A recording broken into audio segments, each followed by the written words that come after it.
Welcome to Grandpa Explains. Come in, settle down, pull the blanket up over your shoulders the way you like it, and let the room go soft around you. There is nothing you need to do tonight. Nothing to solve, nothing to remember, nowhere else you have to be. You can let your eyes close whenever they want to. My voice will keep going in the dark, slow and steady, like a lamp left burning in another room, and you can drift off toward it or away from it, however sleep decides to take you. Tonight I want to tell you a story about a man and a dream and a house. His name was Carl Gustav Jung. He was a Swiss doctor, a psychiatrist, a man who spent his whole long life trying to understand the strange country of the human mind. And tonight we are going to walk very slowly through one particular corner of his life, the years he spent bent over old, crumbling books, decoding a forgotten art called alchemy. That is a big, dusty old word, alchemy, and I promise you do not need to know a single thing about it to follow along. You do not need to know anything about Jung either, or about chemistry, or about Old Latin, or about any of it. I will explain every strange word as it comes, gently, in plain talk, the way I would explain it to you across the kitchen table. There is nothing here to figure out. There is only a story to be carried by into sleep. Before we begin, if you are the sort who leaves a little note in the comments, you might tell me what time it is where you are, and what corner of the world you are listening from. Some nights I imagine all of you out there, a light on in one window, a phone glowing on a nightstand, someone in a city where it is already tomorrow, someone in a place where the rain is coming down. It is a comfort to think of, but that is for later, or for never. You do not have to do anything at all. For now, just take one slow, deep breath with me. In through the nose, quietly, and out, longer than you took it in. Let your shoulders come down away from your ears. Let the day you had, whatever it was, whatever it cost you, begin to set itself down on the floor beside the bed, where you can leave it until morning. There, good. Let us begin. Our story starts, as the best stories often do, with a dream. Not a dream you or I had, but one this man Jung had again and again over the course of years. He wrote about it near the end of his life, in a book he did not so much write as speak aloud, an old man dictating his memories to a patient younger woman named Aniela Jaff, who sat with him and took it all down. That book is called Memories, Dreams, Reflections, a gentle title, isn't it? Memories, Dreams, Reflections, as if his whole life could be poured into 3 quiet words, and in that book he tells us about the house. In the dream, Jung is inside his own home. His house, the place he knows the way you know your own house, where the stairs creak, where the light falls in the afternoon, which door sticks in the damp weather. He knows this house completely, or he thinks he does. And then, in the dream, he finds a door he has never seen before. Imagine that for a moment, slowly, the way you would in a dream. You are walking through the rooms you have lived in for years, and you come to a wall where there has always been a wall, and tonight, instead, there is a door. Or a passage, or a whole staircase leading down. And you feel that strange dream feeling, that quiet astonishment that is not quite fear. How did I never know this was here? How could I have lived in this house all this time and never once opened this? Jung goes through. And on the other side, he finds rooms he never knew belonged to him. A whole wing of the house, he says. Sometimes it is furnished in an old style, from centuries before he was born. Sometimes it is a laboratory, a room for experiments with instruments and vessels. But the part he returns to, the part that glows in his memory, is a library. A wonderful library. Picture the shelves, tall, dark wood, going up higher than a man can reach, and on them row upon row of enormous old books. Great heavy volumes, the kind you could not hold in one hand, the kind you would have to lay flat on a table and open with both arms. Books from the 16th and 17th centuries, which is to say, books that were already 300 and 400 years old. Their covers are bound in pigskin, a pale, worn leather, soft and cracked at the corners the way very old leather goes, and when he takes one down and opens it carefully, the way you would open something that might crumble, he finds it full of pictures. Strange pictures. Symbols pressed into the page from engraved copper plates, all curious shapes and figures. And he does not understand a single one of them. That is the dream. He is standing in a part of his own house he never knew existed, holding a book he cannot read, surrounded by knowledge that is somehow his and somehow completely unknown to him. Now, if you had that dream, you might wake up and shrug it off. A funny dream about a house. We all have them.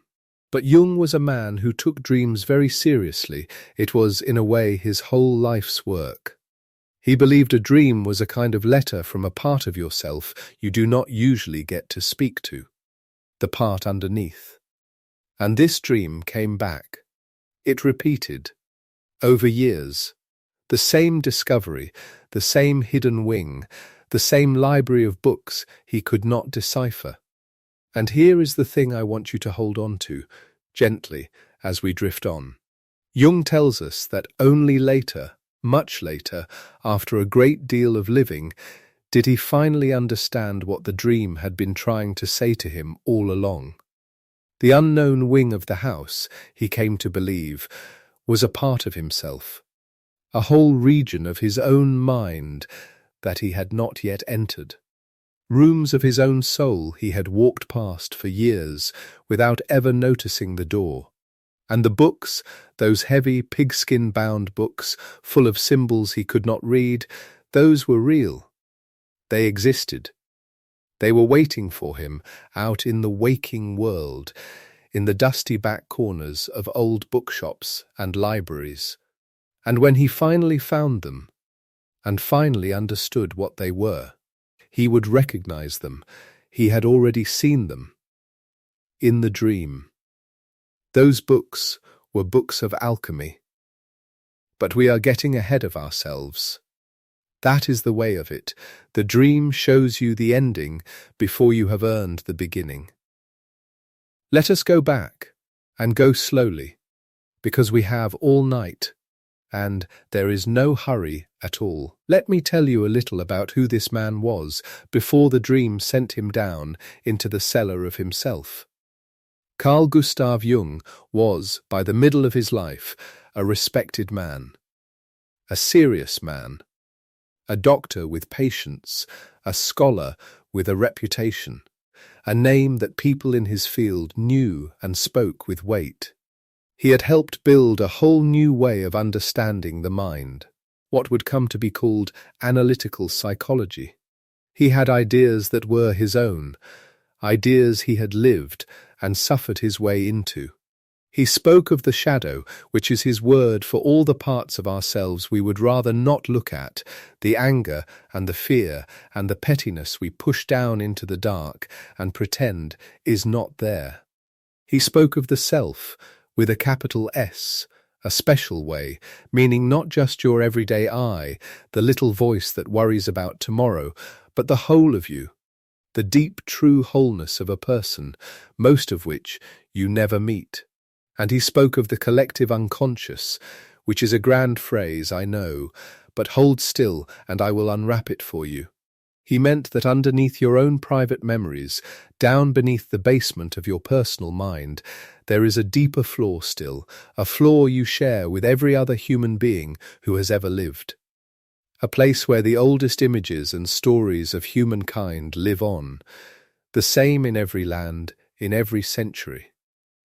The mother, the hero, the wise old fool, the descent into the dark and the return. These, he thought, are not learned. They are inherited, the way the shape of your hands is inherited. Old patterns, sleeping in all of us. Now, do not worry if some of that slid past you. You do not need to keep it. I only want you to feel the shape of the man. He was serious. He was respected. He was, in the eyes of the world, a success, and he was, in a quiet way, terribly alone. Because the deeper Jung went into his own strange country, the dreams, the visions, the images that rose up in him and in his patience, the further he drifted from the ordinary science of his day. He was finding things down there that he had no words for, patterns he could not explain, pictures that came up again and again, from the minds of people who had never met and could not have copied one another. A circle divided into four, a great wheel of light, figures that seemed older than the person dreaming them. He was gathering all of this, quietly, in his notebooks and in himself, and he had the loneliest feeling a thinking person can have, the feeling that he was seeing something real, something important, and that there was no one, anywhere, who could confirm it, no tradition behind him, no fellow traveller who had walked this same road. Just his own two eyes, and the dark, and the nagging fear that he might be the only one, and that the only one is very often simply the one who is wrong. Hold that loneliness for a moment. Most of us know a version of it. That late-night certainty that whatever you are carrying it by yourself, and no one is coming, and no one would understand. It is one of the heaviest feelings there is. And then, into that loneliness, one day in the year 1928, came a package in the mail. Isn't it strange and lovely how much can turn on so small a thing? A parcel. A wrapped bundle of paper, tied and stamped and carried by some postman who had no idea what he held, set down at last on the desk of a man who was waiting, though he did not know he was waiting, for exactly this. It came from a friend, a man named Richard Wilhelm. Now, Richard Wilhelm was what we call a sinologist, that is simply a scholar who studies China, its language and its ancient writings, the way another man might spend his life studying Old Greece or Old Egypt. Wilhelm had lived in China for many years. He had loved it, learned it, sunk himself into its old books until he could carry them across into German for people back home to read. He was a bridge between two worlds, this Wilhelm, one foot in the east, one in the west. And what he sent Jung was a very old Chinese text, a little treasure of a thing. Its name in the Chinese is Taiyi Jin Hua Zongji, and in our own tongue it has one of the most beautiful titles I know. The Secret of the Golden Flower. Say it slowly to yourself as you lie there. The Secret of the Golden Flower. It is a text of Taoist alchemy, and there is that word again, alchemy, still not explained, still waiting, and I will come to it, I promise, in its own good time. Wilhelm sent it along with a request.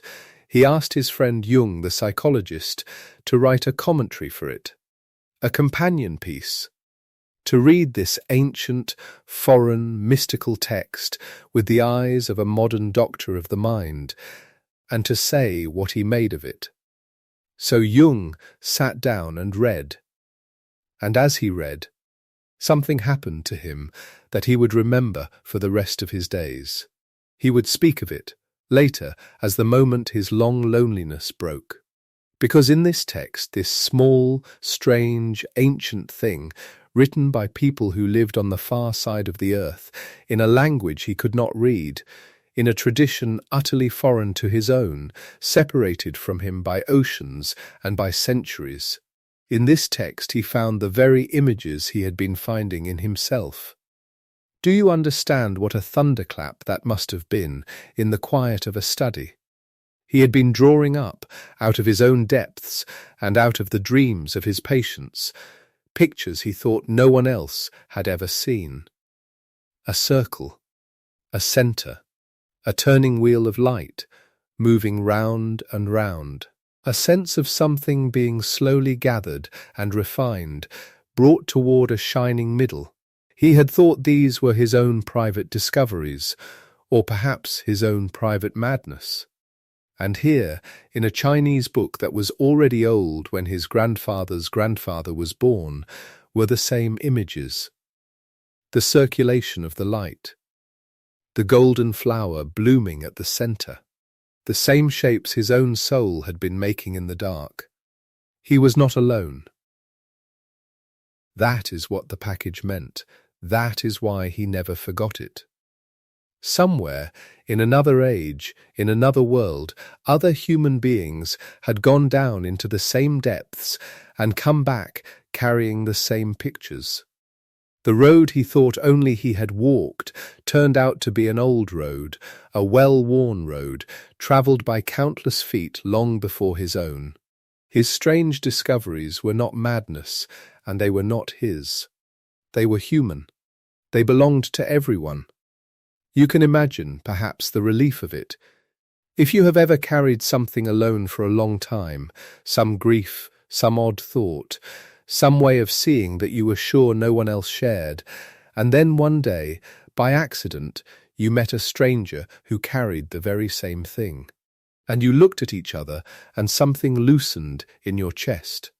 That is what happened to Jung over a book at his desk in 1928. A loosening, a door opening, the end of a loneliness he had carried for years, and it set him on a trail. Because now he had a question that would not let him go. If this pattern, this circulation, this golden flower, this map of the inner life, could be found in ancient China, could it be found closer to home? Was there, somewhere in the West's own past, an old tradition that had been doing the same thing, going down into the human depths and coming back with the same strange pictures? He began to look. And the looking would take him, in the end, to those very books he had seen in his dream. The heavy ones. The pigskin ones. The ones full of symbols he could not read. The books of Western alchemy. Now I will tell you, at last and gently, what that word means, or at least what it seemed to mean, on the surface to everyone who had ever glanced at it. Alchemy was an old art, practiced across many centuries, long before there was anything we would call proper chemistry. And the alchemists, the men and sometimes women who practiced it, were, in the popular story, a rather foolish and greedy lot. They were the ones, so everyone said, who spent their lives trying to make gold, to take some cheap, base, worthless metal, some lump of lead, and by heating it and mixing it and muttering over it in their smoky little workshops, to turn it, at last, into pure shining gold, chasing riches, chasing a foolish dream. That was the story. A crowd of half-mad tinkerers hunched over their fires, cooking rubbish and hoping it would come out as treasure. That was what the world thought of them. And I will be honest with you, that was very nearly what Jung thought of them too, at the beginning. Because when he first went looking and got his hands on the real texts, the actual old Western alchemical books, he opened them and found them almost impossible to read. Let me set the scene for you, slowly, because I love this part. There is one book in particular, a great fat Latin collection printed in the city of Basel, that is a Swiss city, on the Rhine, not so far from where Jung himself lived, printed there in the year 1593. Think of that. 1593. a book already more than 300 years old by the time it reached his hands. Its title is Artis Auriferae Volumina Duo, which is Latin, and which means, roughly, 2 volumes of the art of gold-making. A collection of alchemical writings, bound together, printed in an old typeface, in a dead language, thick with symbols and riddles. Jung acquired it, and he opened it, and he tried to read, and it made no sense to him at all. None it was, he said, and I want you to hear his own blunt words, because they are so honest and so human. It was incomprehensible medieval rubbish. Incomprehensible medieval rubbish, that is what one of the greatest minds of his age said. On first meeting, the very thing that would come to fill 30 years of his life. He looked at it and saw nonsense. Gibberish. A jumble of half-crazed instructions for cooking lead into gold, written by people who plainly did not know what they were talking about, in a private, tangled, deliberately confusing language that seemed designed to keep any sensible person out. And so he did what any of us would have done. He set it aside. Just that. He closed the great old book and put it down on the shelf and let it be. He did not throw it away. Some instinct, perhaps, stopped him from that, but he did not read it either. He let it sit. For years that folio sat there, gathering the fine grey dust that gathers on the books we mean to get back to and never quite do. You know the ones. Everyone has a shelf like that. The book you were sure you would read, that you keep meaning to open, that watches you a little reproachfully every time you pass. That is what this was, for a good while. A closed book, a dead end, a pile of old Latin rubbish, set aside and half forgotten. Isn't it something to think of it? The whole great work of his later life. The decoding that would carry him all the way to the age of 80, the discovery that would reshape everything he believed about the human soul, and it began with a man opening a book, frowning, deciding it was worthless, and putting it back on the shelf. The greatest things so often begin like that. Not with a trumpet, with a shrug, with something set aside that quietly refuses to leave you alone. Because the book did not stay closed forever. Something in him would not let it go.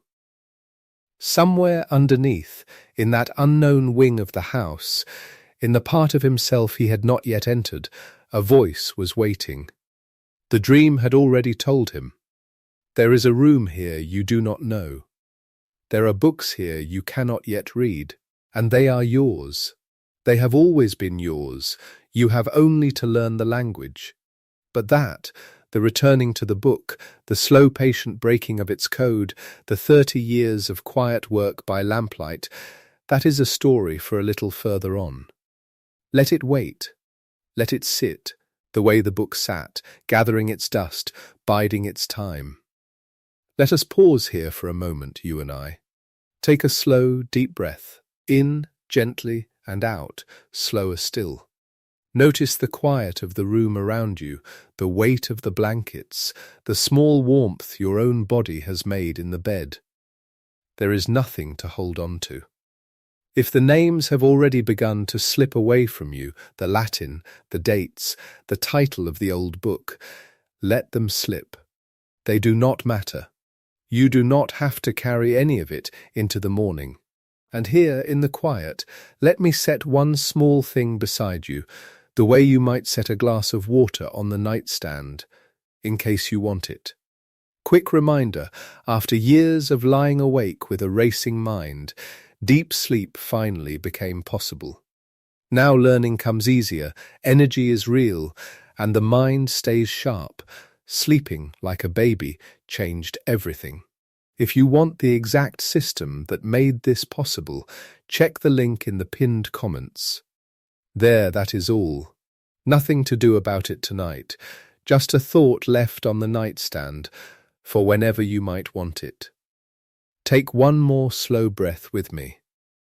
And when you are ready, we will continue together. So, where were we? The book was on the shelf, gathering dust, and Jung, for a time, went on with his life and his work and let it be. But the question the golden flower had planted in him did not go quiet. It grew. If that Chinese text held the same map of the inner life that he was finding in his patients and in himself, the same circle, the same center, the same slow gathering of light toward a golden middle, then the West must have its own version. It had to.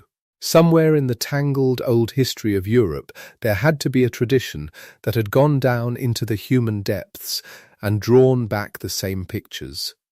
And the more he thought about it, the more his eye kept drifting back to that fat, dusty, impossible Latin folio he had called rubbish and set aside. There was something in it. He was beginning to suspect there was something in it. Some music underneath the nonsense, some pattern he could almost, not quite, hear.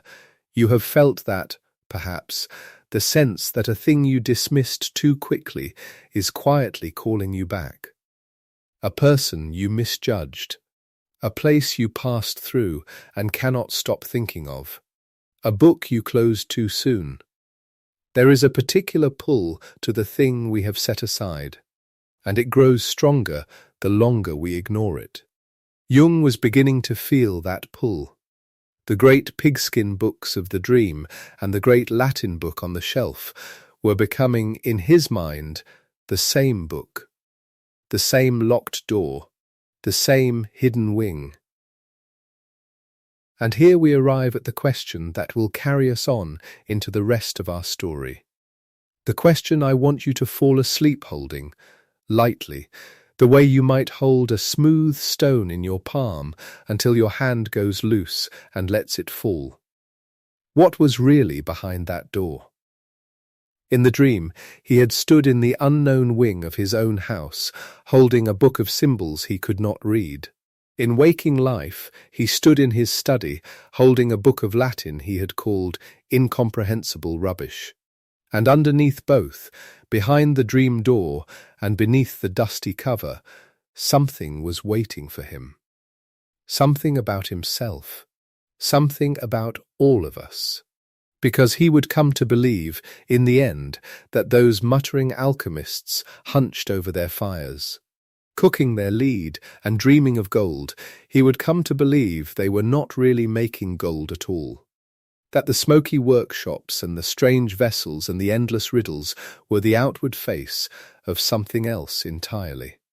That when those old men wrote of blackening and death and dissolution, of a shining incorruptible body being born out of rot, they were describing, without knowing it, without meaning to, the transformation of their own minds, their own souls.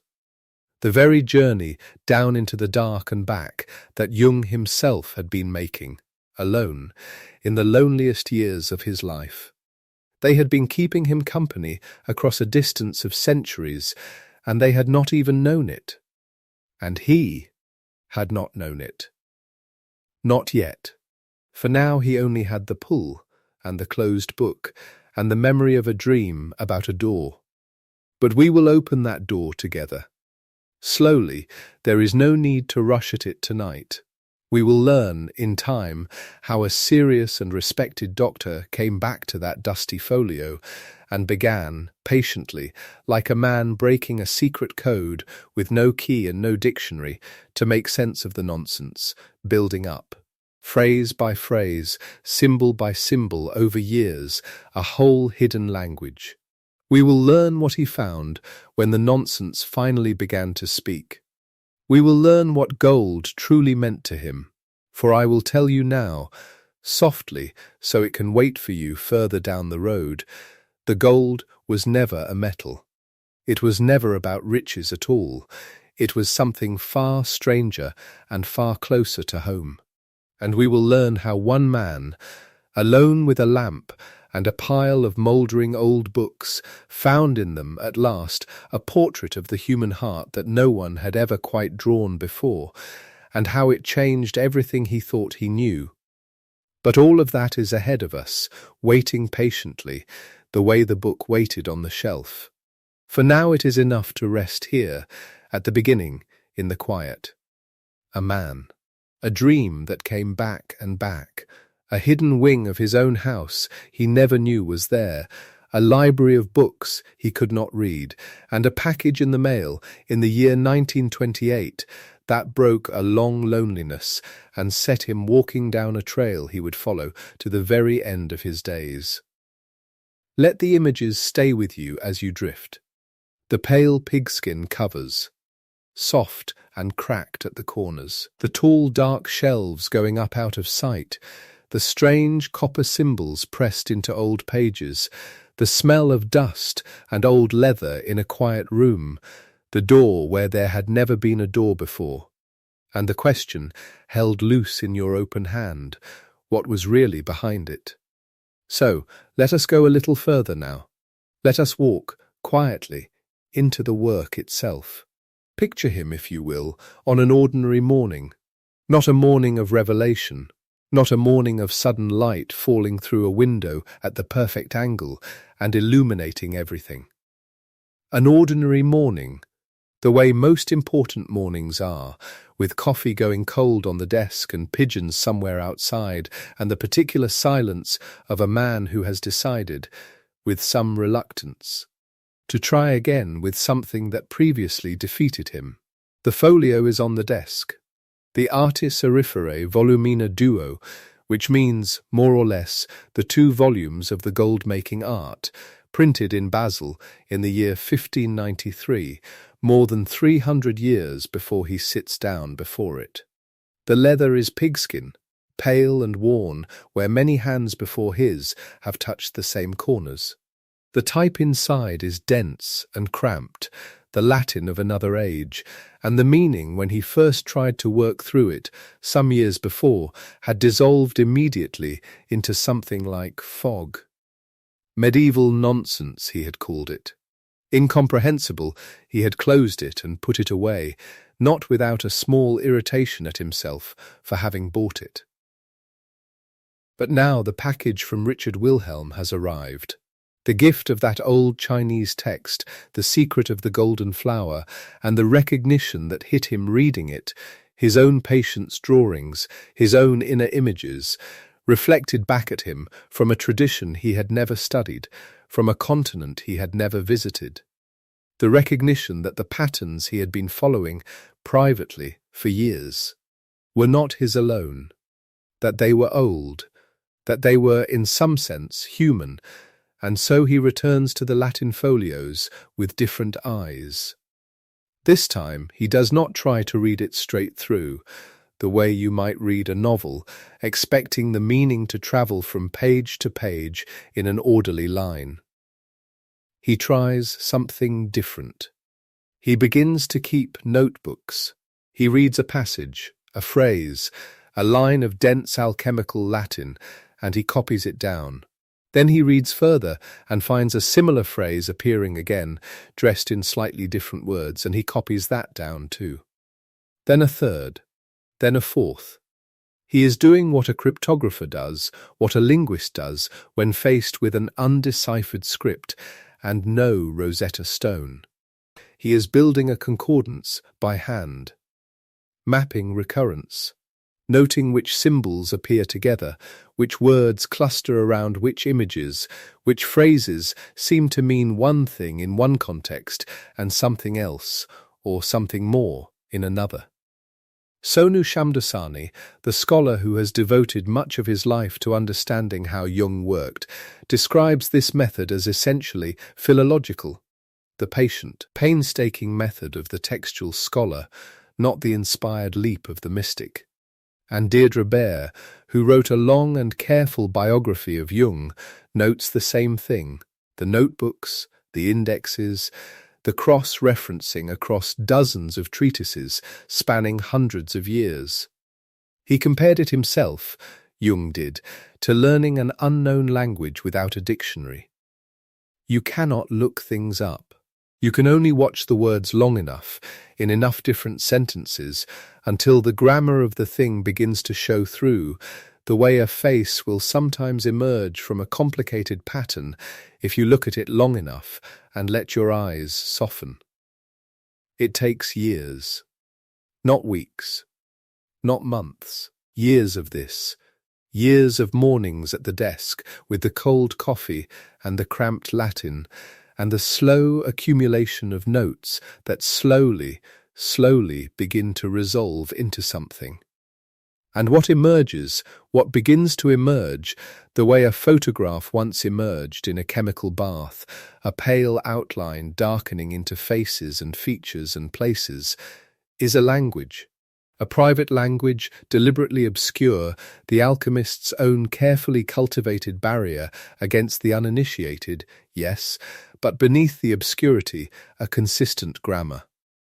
The same symbols appearing in the same relationships, century after century, culture after culture, text after text, sulphur and mercury, the king and the queen, the sun and the moon, the dragon that devours itself, the toad eaten by the serpent, the peacock's tail, the lion devouring the sun, the child born of the union, and always the gold, that impossible incorruptible gold that was both the beginning of the desire and the end of the work, always just ahead, always waiting in the fire. He builds his lexicon, his private dictionary of a language no one had bothered to decode in this way before. And then, slowly, he begins to read it. Let us pause here for a moment. Take a slow, deep breath. Let the image settle, a man alone at a desk, copying phrases from old books into a notebook, year after year after year, waiting for the meaning to come. Feel, if you can, the quality of that patience. The willingness to sit with not knowing for as long as it takes. The faith, or perhaps just the stubbornness, that there is something there, even when it is not yet visible. Notice the quiet around you. Notice, if it is there, the faint weight of your blanket or your pillow, the small sounds of wherever you are tonight. And when you are ready, we will go a little deeper together. So, the language begins to speak. And what does it say? Here is where we come to the idea that Jung spent the rest of his life developing, returning to, testing, refining, and ultimately, he felt, completing, and it is an idea that requires a moment to settle in, so let us take it slowly. The alchemists, those men and women, bent over their furnaces in Hellenistic Egypt, in medieval Europe, in Renaissance laboratories, believed they were doing something to matter. They believed they were working on the outside world. They believed the sulphur and the mercury in their vessels were undergoing real changes, real physical transformations. They were not, by and large, knowingly writing poetry or deliberately constructing spiritual allegory. They were, many of them at least, quite sincere in their conviction that if you did the right things, in the right order, with the right intention, something outside you would change. Jung did not dismiss them for this. He did not laugh at them or pity them. He did instead something much more interesting and much more strange. He argued, he proposed as a theory, his theory, not a proven historical fact about what the alchemists consciously intended, but an idea he arrived at through 30 years of reading. He proposed that the alchemists were unknowingly describing their own minds, not deliberately, not allegorically, in the sense of consciously choosing symbols to stand for something else. Unknowingly, they could not, he argued, clearly separate what was happening inside the vessel from what was happening inside themselves. They could not clearly draw the line, the line we take so completely for granted, between the observer and the observed, between the experimenter and the experiment, between the psyche and the matter it was looking at. And because they could not draw that line, something happened that Jung gave a very specific name. He called it projection.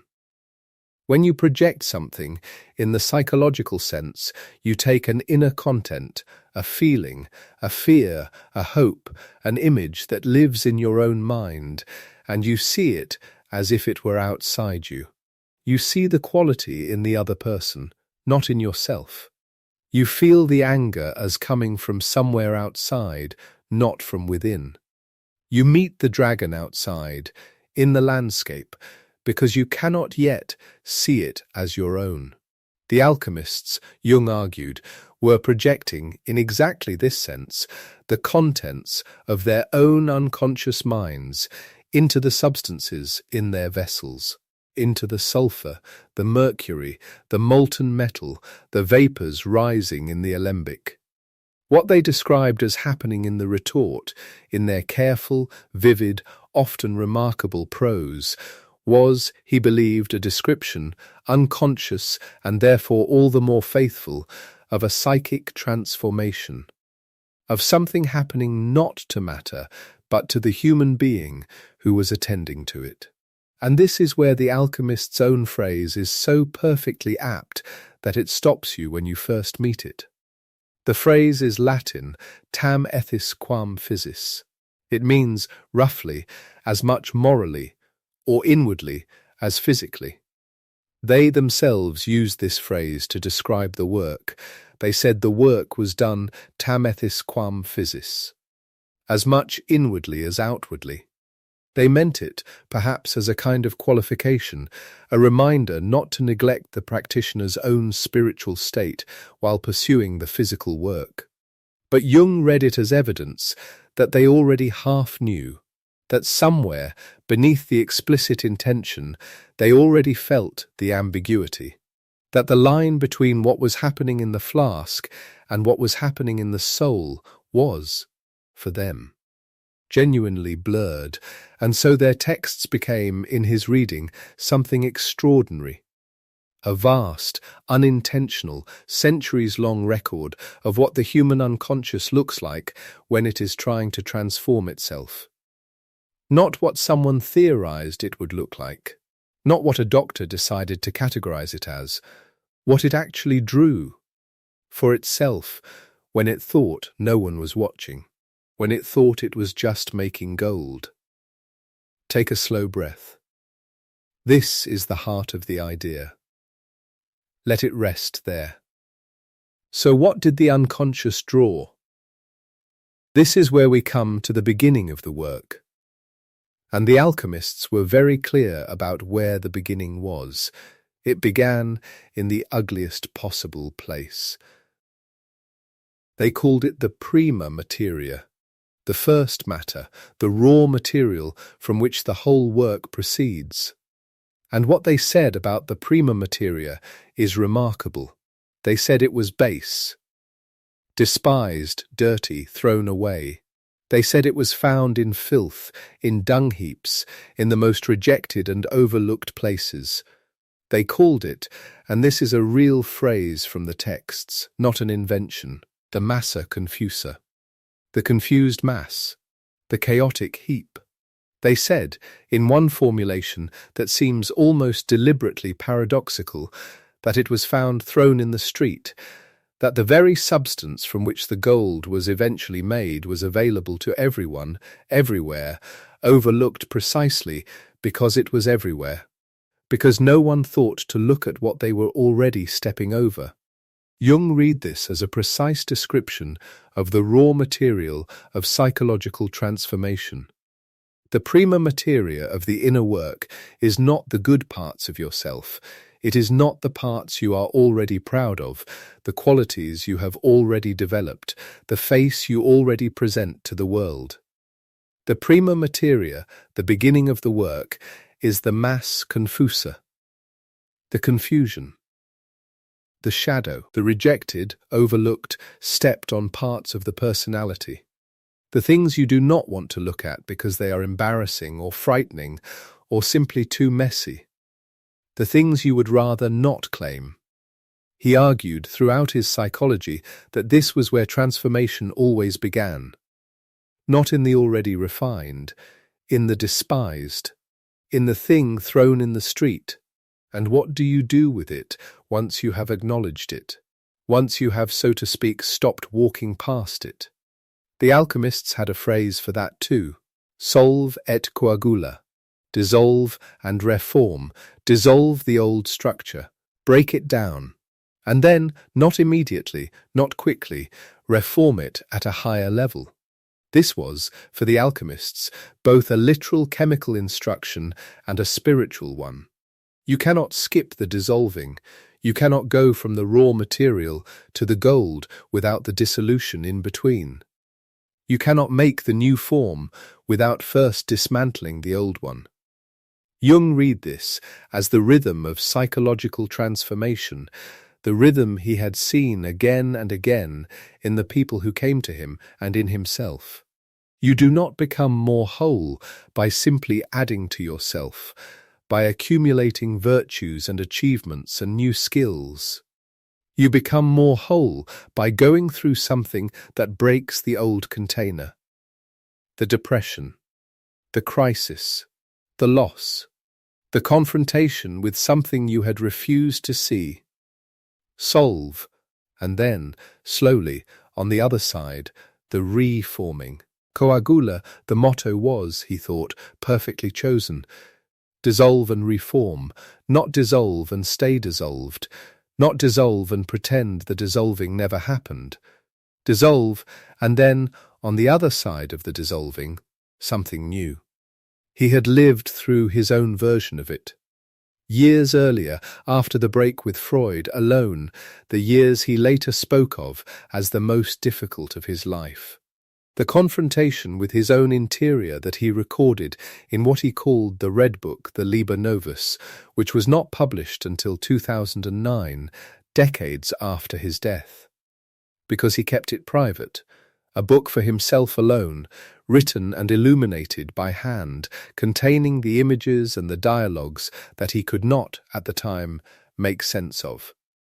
That was his own solve, his own dissolution, and the alchemical work, when it came, gave him the historical language, the impersonal language, to understand what had happened to him, and to understand that it had happened to others, many others, across many centuries, all of them expressing it in the only vocabulary available to them, which was the vocabulary of the laboratory and the furnace and the fire.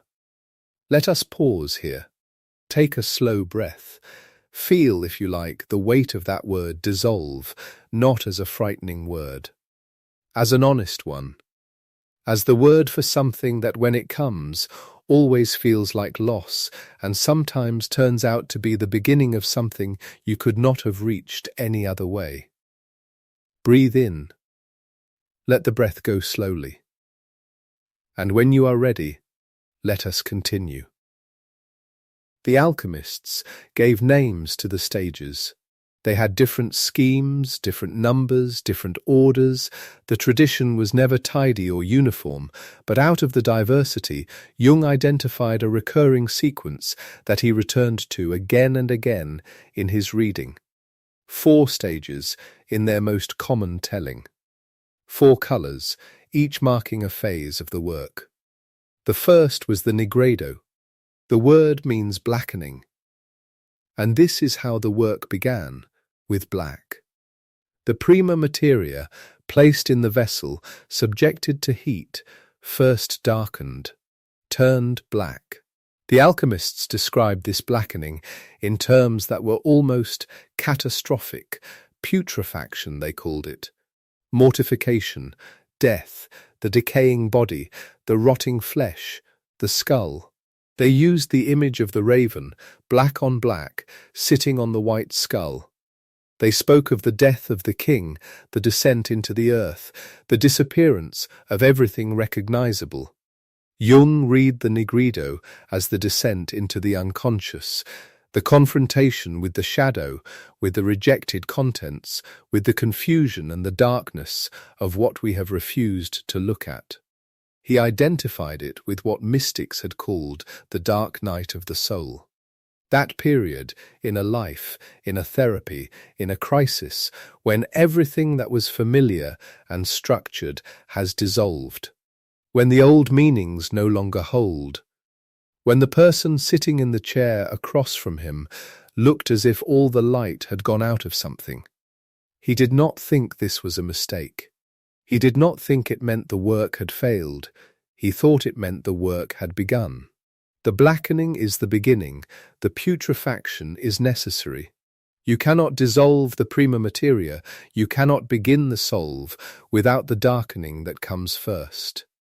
And this, he said carefully, not as comfort to be given cheaply, this is what the dark passages in a life are. Not punishments. Not evidence that something has gone terribly wrong. Evidence that the fire has been lit. That the work is happening. He had seen it. In the people who came to him, the ones going through what we might now call depression, or breakdown, or crisis. The ones who felt that everything they had built their lives on had somehow proven to be less solid than they had believed. He had seen how often that moment of crumbling was, in retrospect, the beginning of something. Not always. He was not sentimental about it. Not every darkness yields gold. But the pattern was real. The nigredo was real. The blackening came before the light. Take that gently. Hold it loosely, not as a prescription or a promise, as an observation, an old one, carried through many centuries, that the darkness at the bottom of the vessel is not the end of the process, it is the first stage of it. The second stage was the albedo, whitening, after the black, the white. The alchemists described this as the washing, the ablutio they called it, the purification. After the matter has rotted and decayed in the vessel, it is washed, and something pale and clean emerges from the darkness, the way a pale light will appear after a long night. The queen, in their imagery, comes forward. The moon, the silver, not the gold yet, the gold is far ahead. But something lighter, something that carries the first hint of what is coming. Jung associated the albedo with the first emergence from the depths. The night has not ended, not entirely. You are not in full light yet. But something has shifted. The dissolution has done something. The blackening has gone as far as it can go, and in going as far as it can go, it has opened something. A faint, cool, pale light. An inner clarification, the beginning of an ability to see something that was previously too dark to make out. The washing away of certain confusions, certain rigidities, certain things that the dissolution broke down and the wash carries off. He did not make this too tidy. The albedo is not yet wholeness. It is early, it is pale, it can be fragile. But it is real. After the albedo, in some of the older alchemical schemes, a third stage appeared. Briefly, a stage called the citrinitas, the yellowing. A transitional colour. Not quite white, not yet red. The first hint of warmth, of coming gold, the pale yellow of a sky before dawn. Some alchemists spoke of it at length, others barely mentioned it, others dropped it from their sequences entirely, compressing the journey to 3 stages or extending it to many more.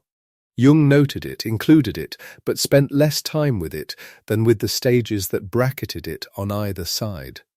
It is a threshold, he thought, the sense of something approaching that has not yet arrived. And then the 4th stage, the rubedo, the reddening. This is the stage of fire, of blood, of the full heat of the sun. the stage where the colour is no longer pale or cold or tentative, but alive, warm, vivid, the stage where the opposites that have been worked through the entire preceding process begin, finally, to unite. The king returns. The sun returns. And in their returning, something that had been split all the way back at the beginning, in the prima materia, in the massa confusa, begins to come together. Jung read the rubedo as the integration, the stage in the inner journey where what had been dissociated begins to be reclaimed, where what had been in the shadow begins to be recognized and owned, where the divided self begins to find its own wholeness. Not a wholeness that was always there, waiting to be uncovered. A wholeness that had to be made through the blackening and the washing and the slow yellowing and the fire. And at the end of the fire, the stone, the philosopher's stone, the lapis philosophorum, the incorruptible gold. But we are not quite there yet. The stone deserves its own moment, its own care. It will come to us, it is waiting for us, further down the road. For now, let these four colours rest in you, black, white, a pale trembling yellow, and then red. Nigredo, albedo, citrinitas, rubedo, they are an old story, older than Jung by 15 or 1600 years, dressed in the language of chemistry, of fire and metal and vapour and ash. And he read them, slowly, stubbornly, over years of sitting with a lamp and a notebook and cold coffee, as a map of something else entirely, a map of the interior. Let us pause once more. Take a slow deep breath, a real one, all the way down, the breath that goes to the bottom of the lungs where the air is slowest. The black, the white, the pale yellowing toward warmth, the red. Notice, if it is there, the weight of sleep beginning to gather at the edges of things, the way sounds become slightly softer, slightly less definite, the way your body knows what it is doing, even when your mind is still trying to follow along. Let the stages rest like colours behind your eyes. You don't need to do anything with them. You don't need to remember the Latin names or the right order. They are just colours, just a sequence of change, old and patient, and in no hurry. When you are ready, we will go a little further. So he sits with the stages. He reads about the blackening and the washing and the fire. And what he notices, the thing that a lesser reader might have missed or dismissed or not known what to do with, is the texture of how the alchemists wrote about all of this. They did not write the way a chemist writes, not the way a careful observer recording external phenomena writes. They wrote with a strange, almost anguished intimacy about their materials. They spoke of the substances as if they were alive, as if the matter in the vessel had feelings, had a will, had a kind of inner life that mirrored their own. They grieved over the nigredo. They expressed something close to tenderness toward the pale white substance that emerged in the albedo. They wrote of the final reddening with an ardour that was sometimes almost embarrassing in its intensity, the language of love, the language of longing, the language of reunion. And they used this phrase, tam ethis quam physis, as though they knew, or half knew, that what was happening in the vessel was not entirely separable from what was happening in the person watching it. Jung's word for this was projection. He meant it as a technical term, but also as a very simple description of something very human. When you do not yet know that a feeling or an image belongs to you, when you have not yet recognized it as yours, when it is still pre-conscious, still outside the reach of your ordinary awareness, you will tend to perceive it as something outside you. You will find it in the world rather than in yourself. The alchemist, heating the metal, was doing something deeply similar to what we all do in all kinds of contexts, finding outside ourselves the things we have not yet been able to find inside. Seeing in the matter the images that were arising from the matter of his own mind, and because he could not see them as his own, because the boundary between outer and inner was, for him, not drawn where we draw it now, the description he produced was, paradoxically, more faithful, more complete, more honest. When you know you are being psychological, you begin to edit. You begin to use the respectable vocabulary, the accepted categories. The alchemist, convinced he was observing chemistry, recorded what he actually saw, which was the unconscious projecting itself freely, in all its strangeness and vividness and symbolic intensity. This is why Jung spent 30 years with these texts rather than with the clinical literature of his own century. Because the clinical literature had the categories already built in, the neat boxes, the accepted terms. The alchemical texts had no such protection. They had been written by people who did not know what they were describing, and so they described it perfectly. He would put it, in various ways, throughout the alchemical volumes of his collected works, as the alchemists were doing psychology without knowing they were doing psychology. They were mapping the unconscious with the tools and the vocabulary of proto-chemistry. The laboratory was also a theatre of the soul. The retort was also, unknowingly, a vessel for the contents of the mind. Tam ethis quam physis. As much inwardly as outwardly. Let us stay with that for a moment, not in the way of a lecturer who wants to be sure the point has landed, but in the quieter way, the way of someone sitting by a fire at the end of the day, just letting the warmth be what it is. You do not have to do anything with this. You do not have to decide whether Jung was right. You do not have to evaluate the claim or measure it against other claims.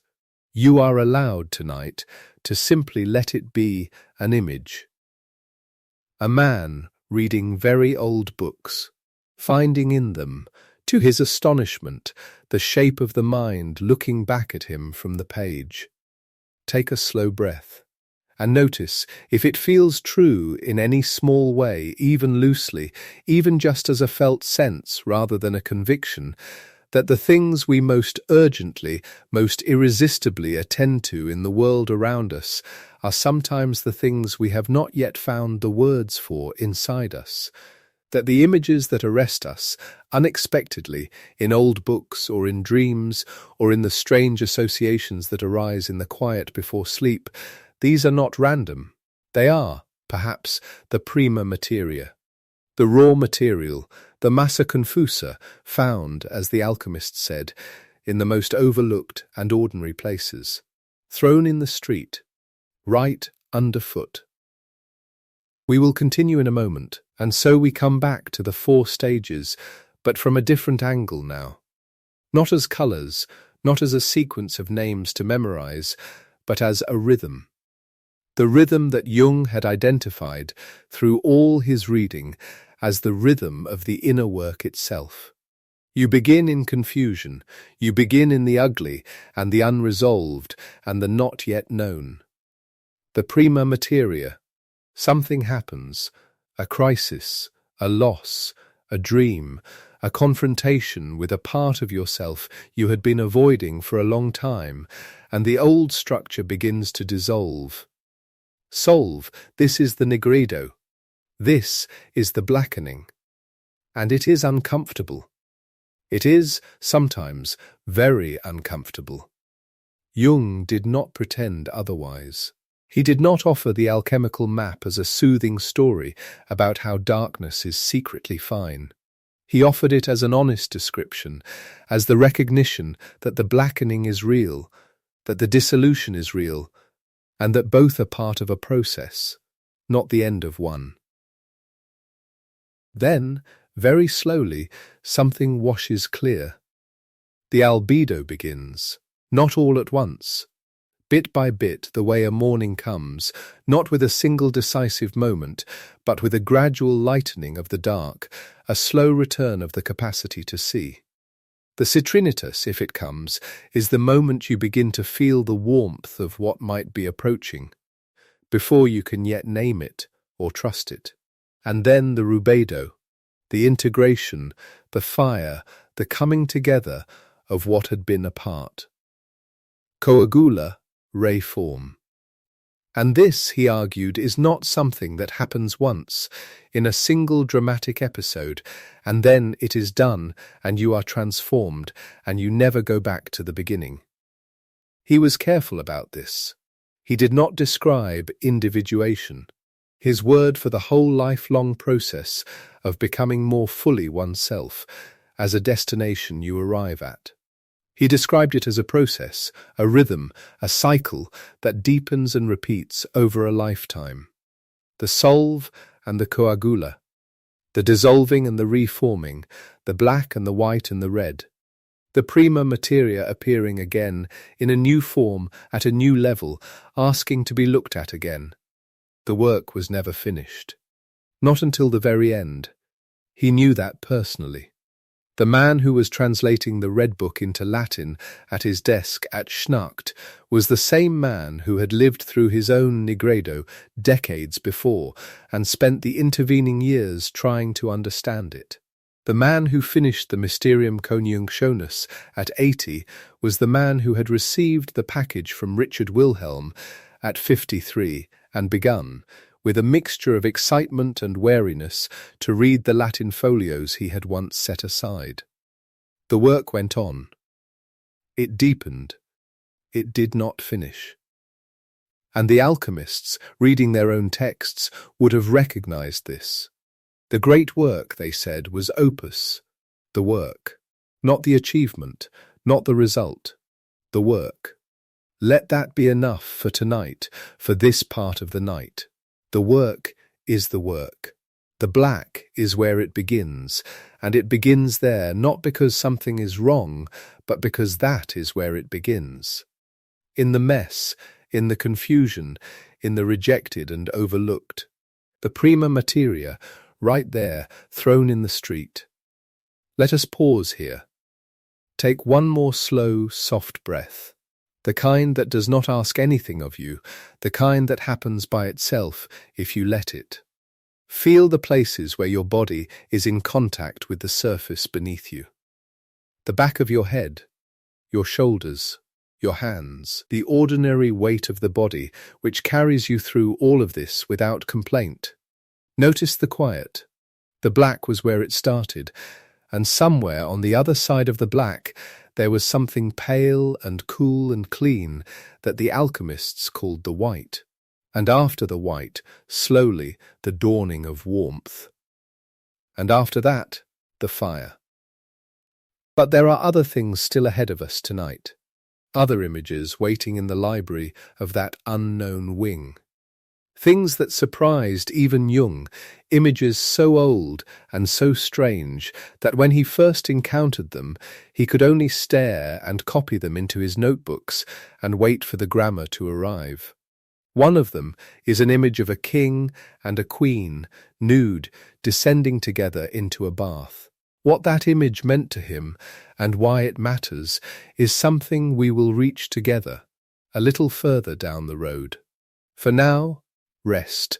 Let the pages turn slowly, by themselves, the way the pages of a dream turn, without your hands. The library is still there, the lamp is still lit. There is no hurry at all. The king and the queen. Let us speak of them now. When Jung came to the image, and he came to it many times, over many years, the way a person returns to a door they are not sure they understand, what he found was not a fairy tale.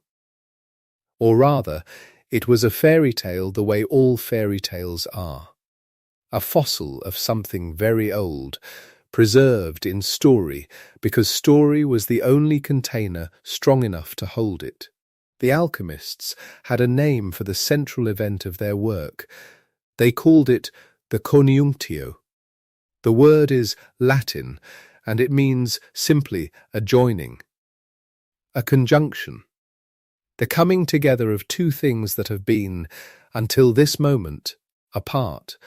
But nothing in alchemy is simple, and the conjunctio was the furthest thing from simple. What the alchemists described was not the gentle meeting of two compatible substances. It was more extreme than that, more intimate, and more strange. They pictured it as a marriage, as a wedding, the hieros gamos, the sacred marriage, an image older than alchemy itself, older than Christianity, woven into the mythologies of Mesopotamia and Greece and Egypt. A king and a queen, often called Sol and Luna.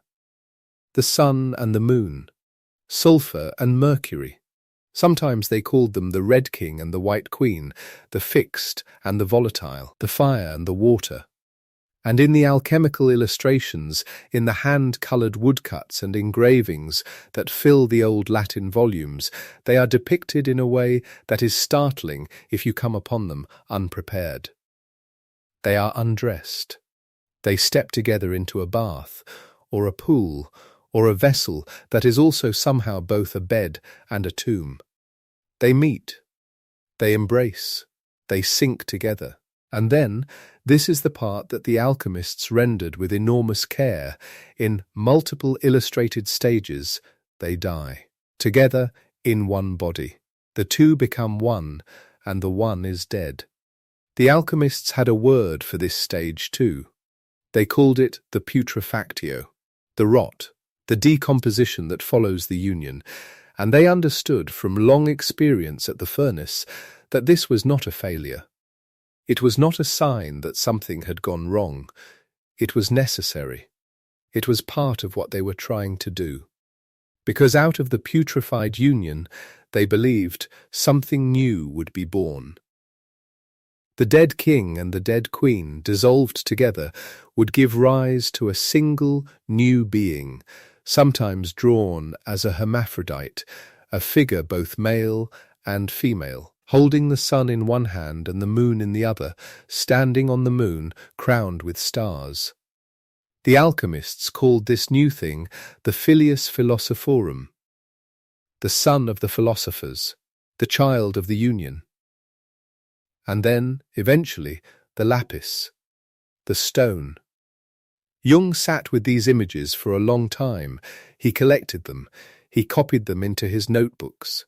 He cross-referenced them across dozens of texts, because the alchemists kept returning to this same sequence, the meeting, the bath, the union, the death, the new birth, in slightly different costumes, in slightly different symbolic languages, but always with the same underlying grammar.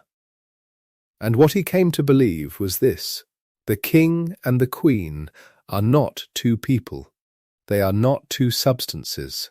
They are two things inside one person, the conscious and the unconscious, what we know about ourselves and what we do not know, the bright and the dark, the acknowledged and the refused. The conjunctio, in his reading, was the great inner event of the life.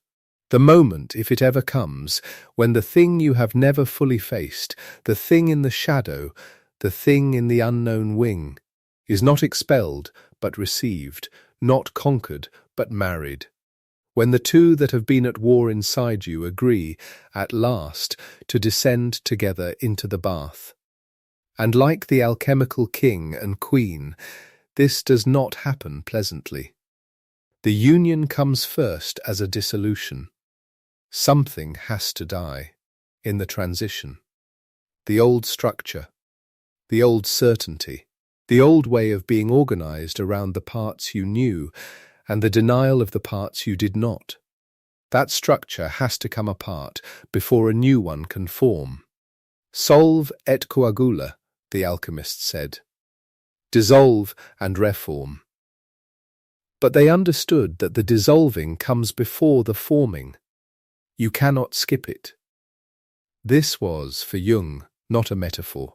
Or rather, it was a metaphor, but it was a metaphor that pointed at something completely real. He had watched it in his patience, the moment when the defended self stopped defending, when the person stopped insisting they were only what they had always claimed to be, and let the rest of it, the grief, the rage, the love they had put away, the parts they were ashamed of, come into the room. That moment was always difficult, and it always looked, at first, like a kind of dying. But on the other side of it, when it worked, what appeared was not a weakened person. What appeared was somehow more, not perfect, not unblemished, more whole, larger on the inside than they had been before. Now let us come to the gold, because this is the thing that surprises people when they first encounter Jung's reading of alchemy. They expect the gold to be the prize. They expect the alchemists to have been chasing metal and discovered something else by accident, and in a sense that is true. But Jung saw something more precise than that, something worth sitting with. The alchemists themselves knew that the gold they were after was not ordinary gold. They had a phrase for it, aurum non vulgi, the gold not of the common sort, not the gold of the marketplace, not the gold that could be weighed and spent. And they had another term for the final product of the opus, the philosopher's stone, the lapis philosophorum, which they described as a thing of extraordinary properties, incorruptible, unchanging, a substance that could transmute base metals simply by contact, a substance that contained, compressed inside it, the resolution of all opposites, the fixed and the volatile, the hot and the cold, the mineral and the living, something that should not be possible. Jung read the lapis as a symbol of the self, not the self in the everyday sense, not the personality, not the ego, the conscious center that speaks when someone says I. He meant something larger. The self, in his particular vocabulary, was the totality. The whole of what a person is, conscious and unconscious together, the known and the unknown, the bright and the dark, the remembered and the forgotten, the lived and the unlived. And the self, he argued, is what the opus was aimed at. Not perfection. He was careful about that word. He said explicitly, wholeness, not perfection. Perfection is a dream of the ego, the conscious self wanting to be better, cleaner, more complete in a particular direction, the direction it has already chosen. Wholeness is something harder. Wholeness includes the parts you did not choose, the parts that complicate you, the mess, the shadow, the rejected prima materia found in filth and thrown in the street, as the alchemical text said. The lapis is incorruptible not because it is pure, it is incorruptible because it contains everything. There is nothing left outside it to attack it, corrupt it, eat at it from within. The union of opposites does not dissolve the tension between them. It holds them together, and in holding them, something new arises that neither side could have produced alone. Gold not of the common sort. An inner substance of extraordinary properties. The end of a long work conducted in the dark, at the bottom of the vessel, beginning in the black. Let us pause here. Take a breath. A slow one, the kind that goes all the way down, the kind that fills the low places in the body. Let it out without hurrying. Feel the quiet that has gathered in the room around you. The dark behind your eyes. The steady weight of the body, still, the king and the queen descended into the bath. The gold is not what you thought it was. The stone is not a stone. When you are ready, we will go a little further together. There is a book called the Rosarium Philosophorum, the Garden of the Philosophers. It was printed in 1550 in Frankfurt, and it contains, among other things, a series of woodcuts. 20 images roughly, a visual sequence. And this sequence depicts, step by step, in pictures, the stages of the coniunctio, the king and the queen, meeting, undressing, entering the vessel, uniting, dying, decomposing, and finally, in the last images, rising, the images are strange. The king and queen are recognizable human figures, dressed in the fashions of the 16th century, standing in a formal garden, and then progressively less formal, and then in the bath, and then dead, lying together in a single grave from which flowers grow, and then rising, radiant, the two having become one, and that one having been reborn. Jung used exactly 10 of these woodcuts in a book he published in 1946. The book was called The Psychology of the Transference. Transference is a technical word from psychology. It refers to what happens in the relationship between a patient and a therapist, the way the patient begins to feel things toward the therapist that do not quite belong to the therapist personally. Old feelings. Old patterns. The mother. The father. The figure of authority. The figure of love. All of this, unconsciously, is projected onto the person across the room. Jung had long been aware of how strange and powerful this dynamic was. He had experienced it himself, both as a patient and as a therapist. And what he found, when he laid the rosarium woodcuts beside the clinical phenomenon of transference, was a correspondence that he found too precise to be accidental. The meeting of the king and queen is the meeting of therapist and patient. The descent into the bath, the shared vulnerability, the exposure, the dissolution of ordinary distance is what happens in a real therapeutic relationship. The death of the two and their merging into one body is the moment of deepest contact, when the boundary between two people becomes permeable and the work goes to a level that no technique can reach and no theory quite predicts. And the eventual separation, the resurrection as two distinct beings, changed, is the end of the therapy. The emergence. The new person walking out into the morning. He was not suggesting anything improper. He was describing something much harder and stranger than that. He was saying that when two people sit together in that room, day after day, year after year, and one of them is willing to bring everything they have carried, everything they have refused to look at, something alchemical happens. Not metaphorically. Structurally, the same old grammar. The same stages, the same dissolution and new birth, and the alchemists had mapped it in 1550, without knowing what they were mapping. This is the thing that moved Jung. Not just the fact of the correspondence, but its age. The grammar of the inner life is not new.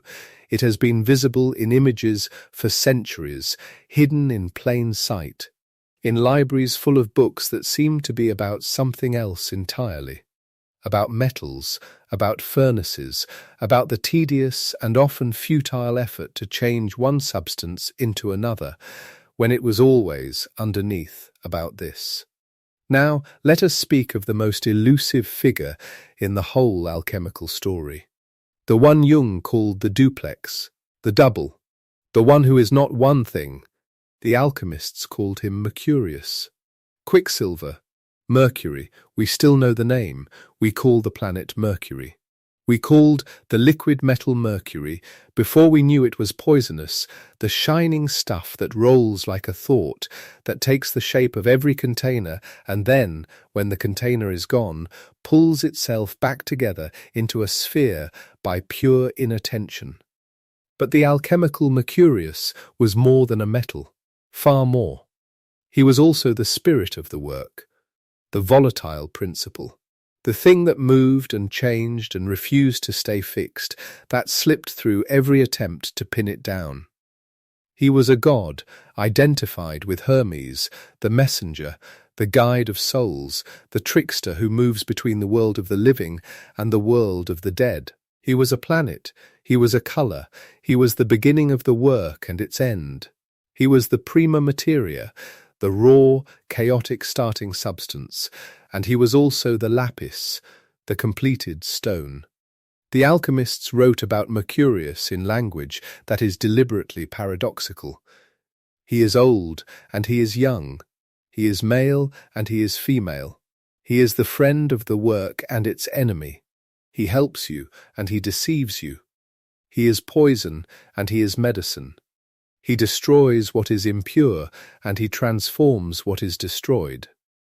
He is, they said, the arcane substance, the secret ingredient, without which nothing is possible and about which nothing can be fully said. Jung wrote a long study of this figure.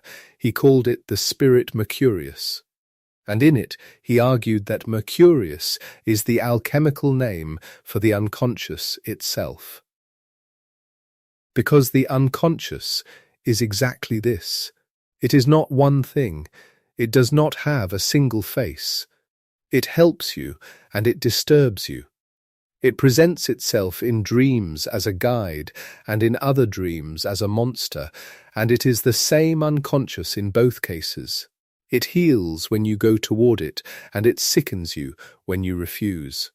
It is the thing you cannot pin down, the thing that is always slightly ahead of your understanding, that slips through your conceptual fingers the moment you think you have it. The alchemists experienced Mercurius in their vessels, in the strange behaviour of substances under heat, the unexpected colours, the sudden solidifications and dissolutions, and what they were experiencing in Jung's reading. Was the unconscious behaving as the unconscious behaves, unpredictably, paradoxically, generously and destructively at once, a trickster, a guide, a destroyer, a maker? Mercurius duplex, the double Mercury, not one thing but two, not two things but one, the first and the last. The substance you start with and the substance you end with, and somehow the same substance all the way through. There is a phrase the alchemists had that Jung loved. It applies here. They said the work is done tam ethis quam physis. In Latin, as much morally, inwardly, as physically, outwardly, both at once. At the same time. On the two levels simultaneously. They could not always tell, Jung argued, which level they were on. They sat at the furnace, and they watched the substances change, and they felt something shifting in themselves, something corresponding, a darkening when the nigrido appeared, a sense of clarification when the whitening came, something that moved in them like weather, in time with the weather in the vessel. And they wrote it all down, in the same breath, the external and the internal, without always marking which was which, because to them the distinction was not as solid as it seemed to later minds. The world outside and the world inside were made of the same substance. What happened in the earth happened in the soul. What happened in the fire happened in the self. This is what the emerald tablet meant, the ancient compressed creed attributed to Hermes Trismegistus, Hermes the thrice great, the legendary father of the tradition. That which is above is like that which is below. The cosmos and the psyche rhyme. They share a grammar. And the alchemist, bent over the retort, was reading the grammar of the one in order to understand the grammar of the other. Now let us speak of a woman named Maria. She is known as Maria Prophetissa, Maria the Prophet, or Maria the Jewess. She is one of the earliest figures in the alchemical tradition. She appears in the writings of Zosimos of Panopolis, who wrote in the 3rd and 4th centuries of the Common Era in Hellenistic Egypt, and who credited her as a great teacher. We do not know when Maria lived. We know very little about her as a person. What we have is her axiom. A single saying that the alchemical tradition preserved and repeated for 1700 years, the way certain sayings are preserved, because they hold something that resists simpler statement. The axiom goes like this: 1 becomes 2, 2 becomes 3, and out of the third comes the one as the fourth. Jung returned to this sentence throughout his life. He found it everywhere he looked in the alchemical texts, quoted, paraphrased, circled back to, used as a touchstone. And he believed it was doing something philosophically precise, even if the person who first said it could not have articulated it in those terms. 1 becomes 2. The undivided original state differentiates. Consciousness separates itself from unconsciousness. The self becomes aware of itself as distinct from the other. This is the beginning of development, the beginning of the problem, and in some sense the beginning of suffering, because division is also loss. 2 becomes 3. The two poles in opposition generate a third thing, not a compromise, not a middle point, a new thing that arises from the tension, like the sparks from two struck stones, like the heat between two friction surfaces. The third is the product of the meeting, which is not the same as either of what met. And out of the third comes the one as the fourth. This was the part Jung found most significant. The fourth, not the third. Out of the three, the tension, the sparks, the generated third thing, comes a fourth. And the fourth is again a one, but a different one from the first, a one that contains the two and the three inside it. A wholeness that has been through division and tension and generation and returned to itself, but changed, deepened. Wider, he connected this to something he had thought about for a long time, the difference between 3 and 4, between the Trinity and the Quaternity, between the triangle and the square. Western Christianity is organized around the number 3, Father, Son, Holy Spirit. A threefold mystery, and Jung's observation, which was controversial, and he knew it, was that the 3 leaves something out. Something is excluded from the official picture. He called it the fourth. And the fourth, in his view, was matter, was the body, was the feminine, was evil, or the shadow, or the darkness, the thing that official doctrine had placed outside the divine, below the divine, opposed to the divine. Maria Prophetissa's axiom was, for Jung, a glimpse of what the tradition had suppressed and what alchemy had preserved. The fourth, the missing element, the thing thrown out into the street, found in filth, again, the prima materia, the massa confusa, the despised and overlooked.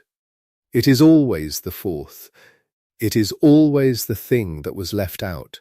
And the wholeness, the aurum non vulgi, the lapis, the self, cannot be achieved with 3. The stone requires the fourth. The union is incomplete until the excluded thing is brought in. This is one of the deepest things he was saying, not just about alchemy, about the shape of a life, the things you have left out of yourself, the parts that did not fit the story you were telling, the feelings you set aside for later and then forgot you had set aside. These are the fourth, and the wholeness you are looking for is not available without them. Not because suffering is good, not because darkness is a value in itself, but because you are made of all of it, and the part that you refuse does not disappear. It waits. It pushes back against the door. It appears in dreams. 1 becomes 2. 2 becomes 3. And out of the third comes the one as the fourth. Let us rest here. Let the axiom settle, the way a stone settles in water. There is no need to hold it. It will be there when you wake up, or it will not, and either way it will have done its quiet work. Take a slow breath, a very slow one. Let the air move into the body on its own, the way it always does, without your instruction. Feel where the tension in your face has gone soft, the brow, the jaw, the place behind the eyes. The library is still lit. We are still in the unknown wing. There is one more image waiting. Now let us go to Zosimos. He lived in Panopolis, a city in what is now southern Egypt, on the Nile, sometime in the 3rd and 4th centuries of the Common Era. He was a Greco-Egyptian alchemist, one of the earliest whose writings have survived in any substantial form. He wrote in Greek. He was a serious practitioner of what he would have called the divine and sacred art. He had a teacher whose name was Theosebea, and he wrote letters to her explaining the mysteries of the work. And he had visions. He wrote them down with the same care he applied to his laboratory observations. He did not appear to consider the distinction important. What happened in sleep and what happened at the furnace were parts of the same investigation. This is one of his visions. Jung analyzed it in a long essay he called The Visions of Zosimos. It is one of the oldest recorded transformation dreams in the Western tradition. Zosimos saw an altar in the shape of a shallow bowl. A man stood at the altar. The man was a priest, but also, in the way of dreams, the altar itself, and also the substance in the vessel. And the man was being pierced and dismembered, and the flesh and the bones were separated and taken apart and boiled. And the figure went through this, not passively, but as a process, as something that was happening in sequence, in stages, with a clear direction. And out of the destruction, something emerged.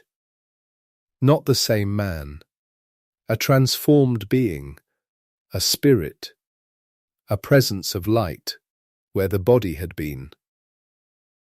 When Zosimos woke, he understood what the vision meant, or he believed he understood. The altar was the place of sacrifice, but sacrifice here did not mean loss. It meant transformation through dissolution. The divine fire that takes the body apart also refines it.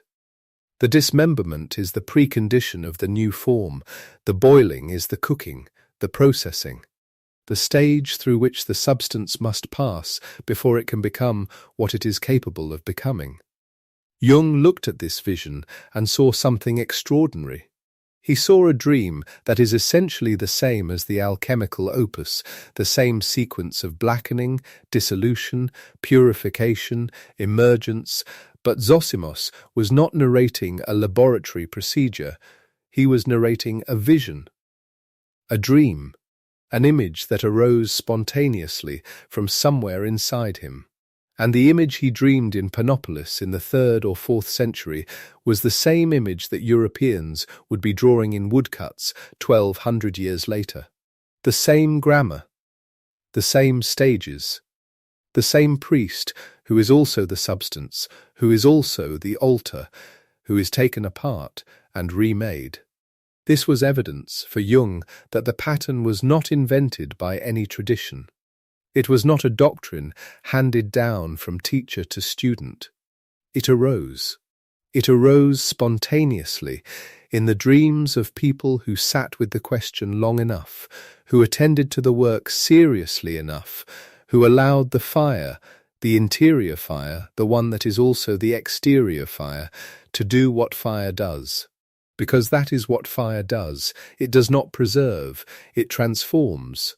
What cannot survive the fire does not survive, and what comes through the fire on the other side is what was always there underneath, beneath the shape that was consumed. Now there is one more thing. A word, an acrostic actually, a word made from the first letters of other words. The alchemists loved this kind of encoding. They loved to hide a sentence inside a single word, to make the truth visible only to those who knew how to look. The word is vitriol. You may know it as an old name for sulfuric acid, the corrosive liquid that the alchemists also worked with, that could dissolve almost anything. But for the alchemists, vitriol was also a key to the whole undertaking, hidden in a single syllable. The letters spell out a sentence in Latin: Visita interiora terrae rectificando invinis occultum lapidem. Visit the interior of the earth. By rectifying, by purifying, by making straight what is crooked, you will find the hidden stone. Visit the interior of the earth.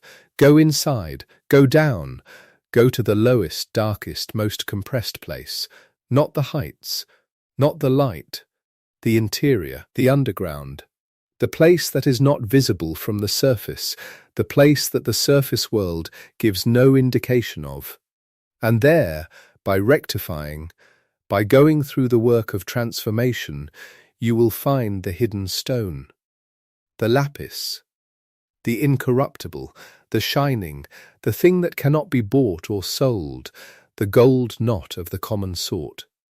Visit the interior of the earth.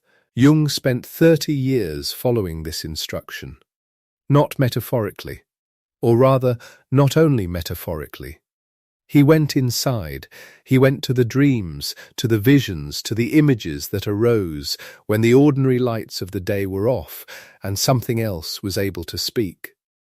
He went to the shadow, to the prima materia, to the things in himself he had not yet faced. He descended, again and again, into the unknown wing of his own house, into the library with the pigskin-bound folios and the copper engravings of things he could not yet read. And what he found in the interior of the earth, after years of rectifying, years of decoding and deciphering, and sitting quietly with images that did not immediately yield their meaning, was the hidden stone. Not a stone, but what the alchemists had meant by a stone, and what they had been looking for through 1,000 years of failed and partial and occasionally successful experiments in rooms that smelled of sulphur and coal smoke, in cities across Hellenistic Egypt and medieval Europe and Renaissance Germany and 17th century England.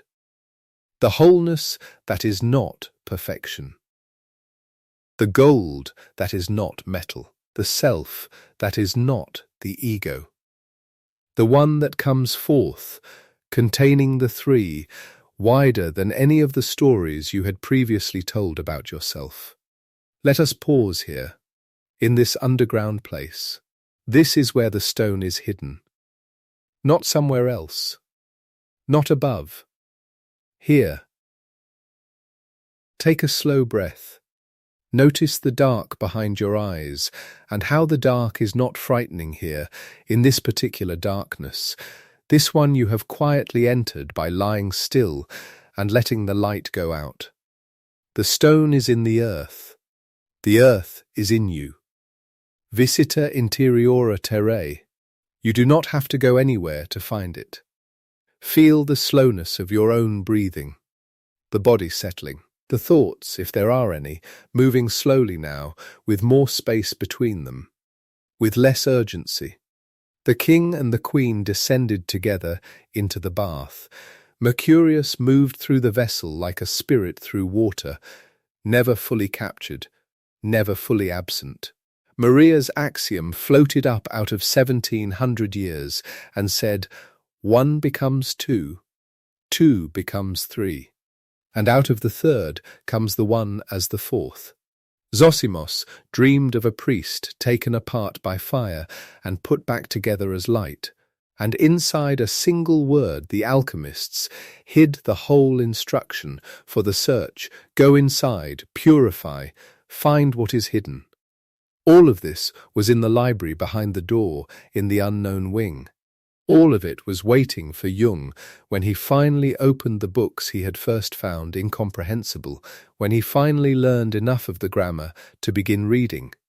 And what he was reading, he came to believe, was the oldest existing record of what happens to a human being who goes all the way in, who does not stop at the surface, who takes the nigredo seriously and stays in it long enough for the albedo to arrive, who endures the dissolution and waits in the decomposed state the dead king and queen in their shared grave, for the third thing to emerge. And then for the fourth. He was reading, in medieval Latin and Hellenistic Greek, accounts of something his patients experienced in his consulting room on the shores of Lake Zurich. Something that happened in therapy, when therapy went deep enough. Something that happened in life, when life broke a person down far enough that they could not reassemble themselves in the old shape and had to find a new shape, wider than the first. He was reading the same grammar in two places, separated by centuries, and the correspondence was, to him, not a curiosity. It was evidence. It meant that what he was watching in the room with his patients was not an artifact of modern anxiety or modern therapy. It was old, it was structural. It was something that happened to people who went far enough inside, who visited the interior of the earth, who rectified, who let the prima materia do its work, across every age in which anyone had paid careful enough attention to write it down.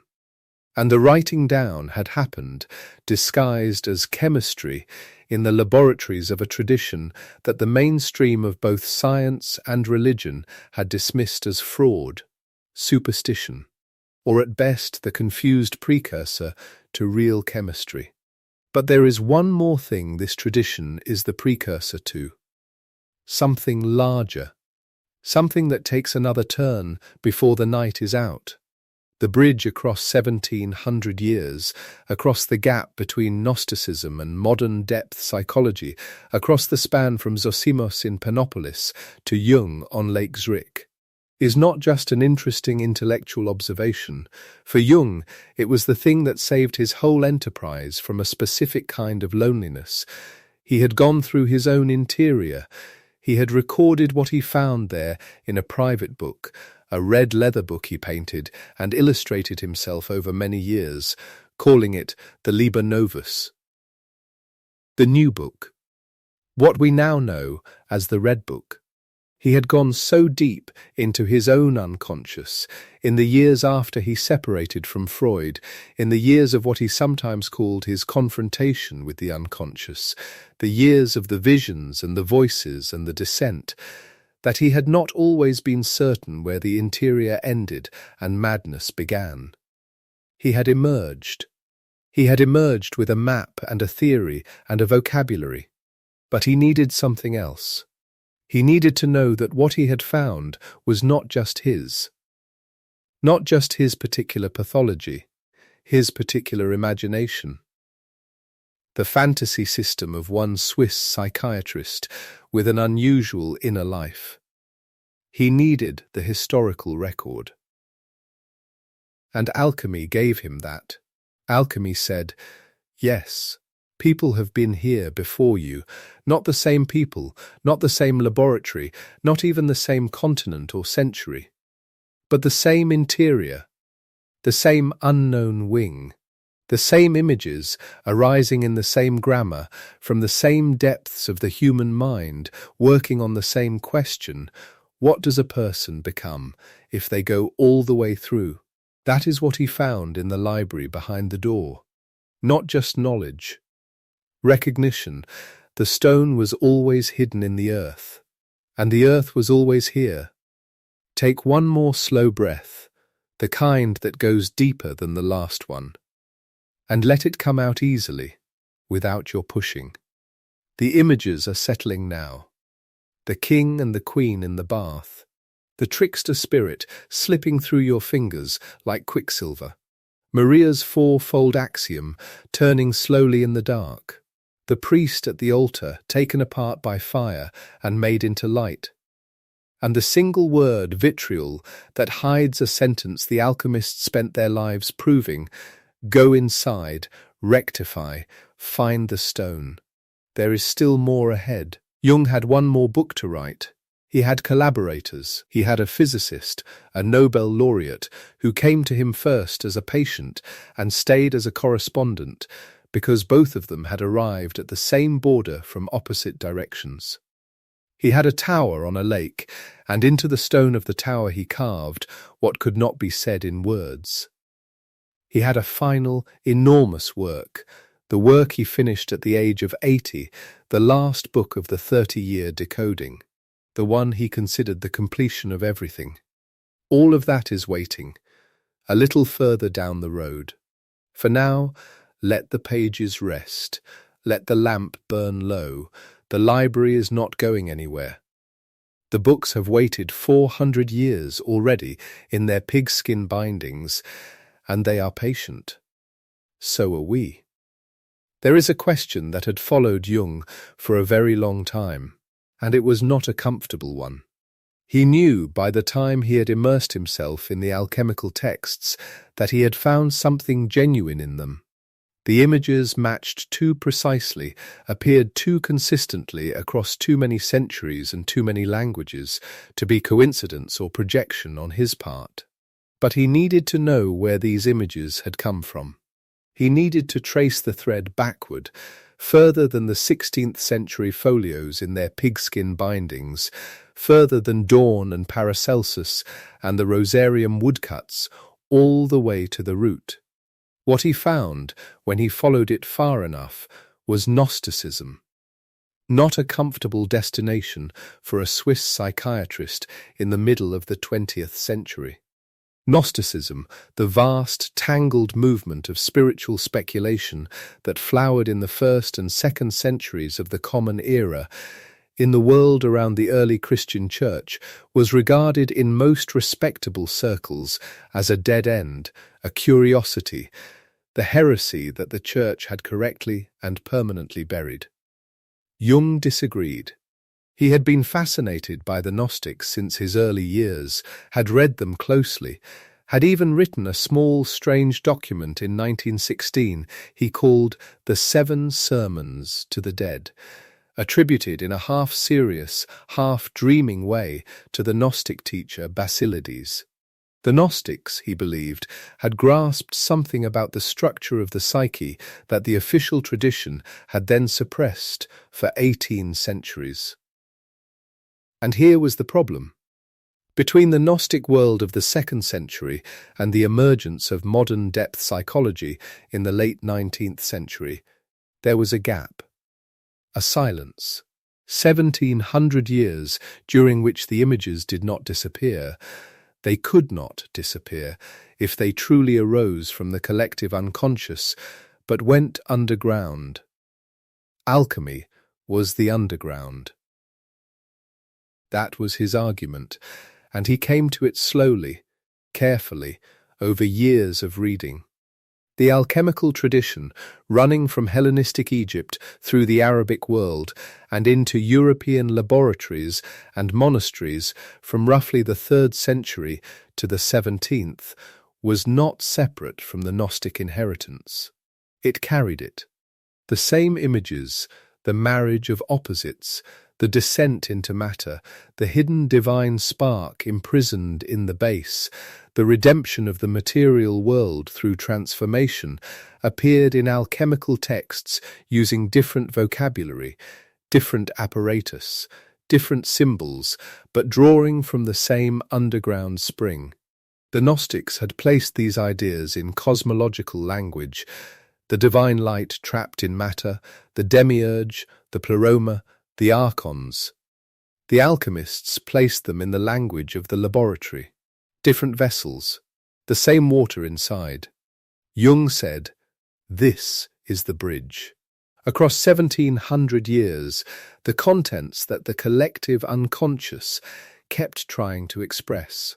The contents that official Christian theology had little room for, the feminine, the material, the shadow, the union of spirit and body, found a home in alchemy.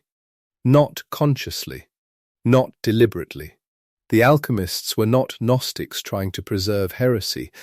They were people who genuinely believed they were working with metals and salts and fire. But the unconscious, which does not follow institutional rulings, kept projecting its images into whatever vessel was available. In the Gnostic period, it poured into cosmological speculation. In the medieval and Renaissance period, it poured into retorts and crucibles. He was describing the history of the Western psyche. No one had described it quite like that before. There was a man, though, who had tried. His name was Herbert Silberer. He was a Viennese psychoanalyst, a member of the early Freudian circle, and in 1914, 30 years before Jung's Psychology and Alchemy, he published a book called Problems of Mysticism and Its Symbolism, in which he argued, carefully and with real learning, that alchemical imagery contained psychological meaning, that the alchemist's language of transformation was a language of the inner life, encoded. He was not wrong. He was, by any fair measure, pointing at the same territory Jung would later map in great detail. Freud's circle largely dismissed the book. Freud himself had little patience for what he considered mystical obscurantism. Silberer's career did not recover cleanly from the disagreement. In 1923, at the age of 40, he died by suicide. Jung credited him. In his own alchemical writings, he named Silberer as a forerunner, a man who had seen the outline of the territory without the framework to map it fully. It is a quietly sad acknowledgement. The man who first went toward the door, who did not find what was needed to open it, who was not believed. Let us sit with that for a moment. A researcher, alone with a set of strange old texts, convinced he has found something true and important, dismissed by the authorities of his field, unable to make the connection hold in a form others could accept. There is something in that story that is not only about Silberer. It is about anyone who has ever been certain of something real and been unable to prove it to the room. The loneliness of that. The wearing down of it. Jung knew something about that loneliness too. He had lived through his own version after the break with Freud during the years of the Red Book.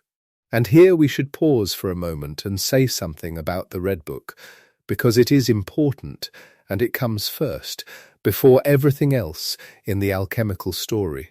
Between roughly 1913 and 1930, Jung kept a private record of deliberate encounters with his own unconscious, visions, dialogues with inner figures, dream material elaborated into a kind of waking myth. He called it the Liber Novus, the Red Book. He did not publish it. He kept it locked away. Only after his death did it become available to scholars, and it was not published publicly until 2009. In those pages, the scholar Sonu Shamdasani has argued Jung lived through something before he had the language to name it. He descended into his own depths without a map. He met figures that later became the archetypes, the shadow, the anima, the wise old man, the trickster. He experienced something he could only call a dismemberment and a transformation, a dissolution and a reformation. He did not yet know that the alchemists had described exactly this. He had not yet read them closely. When he did read them, when the 1593 folio finally began to yield its grammar, when the recurring phrases assembled themselves into a coherent picture, what he found, Shamdasani suggests, was not a new idea. It was a confirmation of something he had already lived. The alchemists gave him the historical, public, impersonal vocabulary for an experience that had until then been entirely private. They showed him that what he had gone through alone in those dark years was not a private madness. It was a documented, human pattern, old beyond reckoning, occurring independently across cultures and centuries in people who had never read each other. The Red Book came first. Alchemy confirmed it. That is the order. Take a slow breath here. Let the image of that settle, the man who lived the thing before he found the words for it. Let it ask you, gently, is there anything in your own life that you have already lived through but not yet found the words for? You do not need to answer. Let the question rest with you, as questions do when there is no urgency. When you are ready, we will continue. Now there is a man named Gerhard Dorn, and we need to spend a little time with him, because he becomes, in the final phase of Jung's work, the most important single alchemical author in the entire project. Dorn lived in the 16th century. He was a student of Paracelsus, a physician and alchemist working in the Paracelsian tradition, the tradition that insisted alchemy was not merely the making of metals, but the purification of the person who worked with them. He was a serious man, systematic, with a philosophical mind. Jung read him closely and found, in Dorn's description of the alchemical work, the clearest single statement he had yet encountered of what the opus was actually about. Dorn described the work as occurring in 3 stages, not the 4 colour stages of Nigredo through Rubedo, but 3 stages of union, each one deeper than the last. The first he called the unio mentalis, the union of the mind. In this stage, the alchemist, the human being undertaking the inner work, separates the spirit and the soul from the body, not in the sense of physical death, but in the sense of gaining perspective. Standing back from the body's appetites, its fears, its immediate demands, looking at oneself from a slight distance. Unifying the mind with the soul, bringing clarity and the deeper feeling self into alignment. This is the stage of understanding without yet being able to live it. Many people, Jung noted quietly, never move past this stage. They understand their psychology very well. They can describe their patterns with great sophistication. And they still repeat those patterns because understanding and living are not the same. The second stage is the reunion. Having achieved the unio mentalis, the alchemist returns to the body, reintegrates the perspective gained by stepping back. Now the body is not abandoned or despised, it is joined to what was understood. The physical, the instinctual, the embodied reality of a person is welcomed back into the union rather than left behind. This is the harder stage, Jung believed. The spiritual impulse that goes only upward, leaving the body and the earth and the shadow behind, remains incomplete. The work requires coming back down. The third stage, this is the one that made Jung stop reading and sit very still. Dorn called it the union with the unus mundus, the one world, not the interior world of the individual, not the outer world of matter, but the ground underlying both, a single reality of which mind and matter are 2 expressions. The alchemist who reaches this stage does not merely understand themselves and does not merely live what they understand. They experience in moments a porousness between their own depths and the depths of the world around them. The boundary between psyche and nature becomes, at certain moments, less absolute. Jung had been circling that border for years. Now Dorn handed him a language for it, and it led directly to synchronicity. You have probably heard the word. Meaningful coincidence. The experience in which an inner event, a dream, a thought, an image arising suddenly from nowhere, corresponds with an outer event in the world, in a way that no causal mechanism can explain, but that feels, to the person experiencing it, unmistakably significant. Jung had been observing this phenomenon in his clinical work for decades, had been gathering examples, had been reluctant to write about it, because he knew how it would sound. It would sound like mysticism, or superstition, or wishful thinking. Dorn's unus mundus gave him the framework. If there is a single underlying reality from which both psyche and matter arise, if mind and world are not 2 separate substances that occasionally bump into each other, but 2 expressions of one deeper order, then meaningful coincidence is not a violation of natural law. It is an eruption of that underlying unity into ordinary experience. A moment when the seam shows.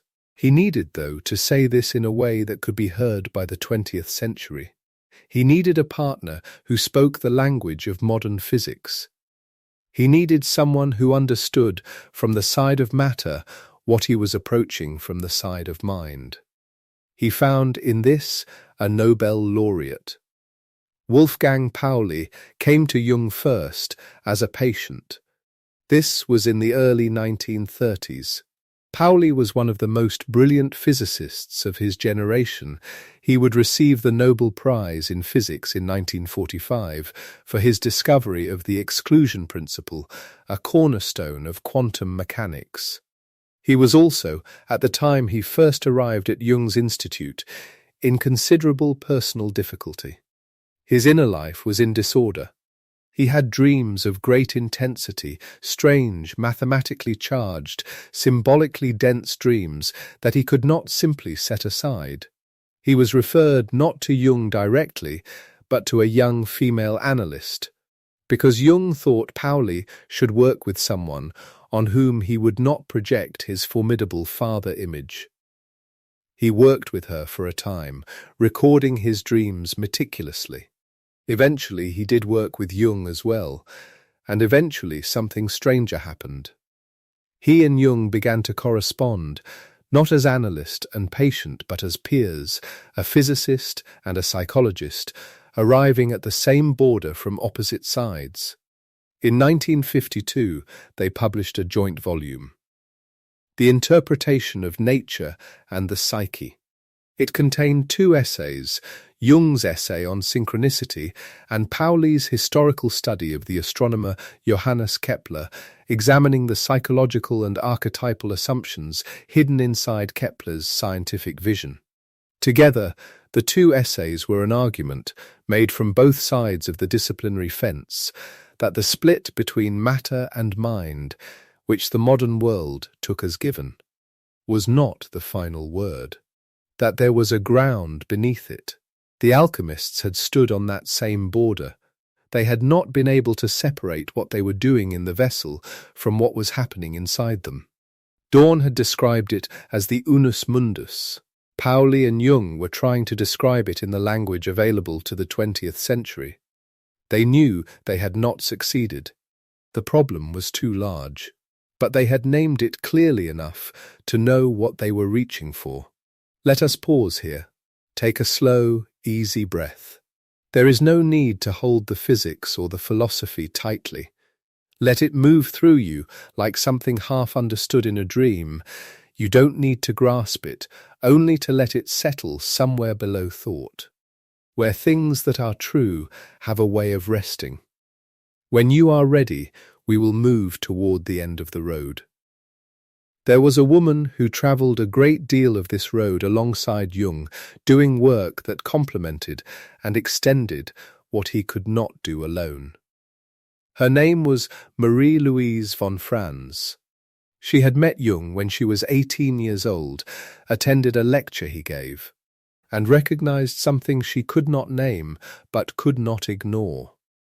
She studied with him, became an analyst herself, became the collaborator he trusted most, with the intricate and demanding work of translating, interpreting, and extending the alchemical research. Her particular contribution to the final great project was the Aurora Consurgens. This is a medieval alchemical text, a strange, beautiful, half-mystical document that had been attributed, though the attribution was uncertain and disputed, to Thomas Aquinas. Von Franz translated it and produced an extensive psychological and historical commentary on it.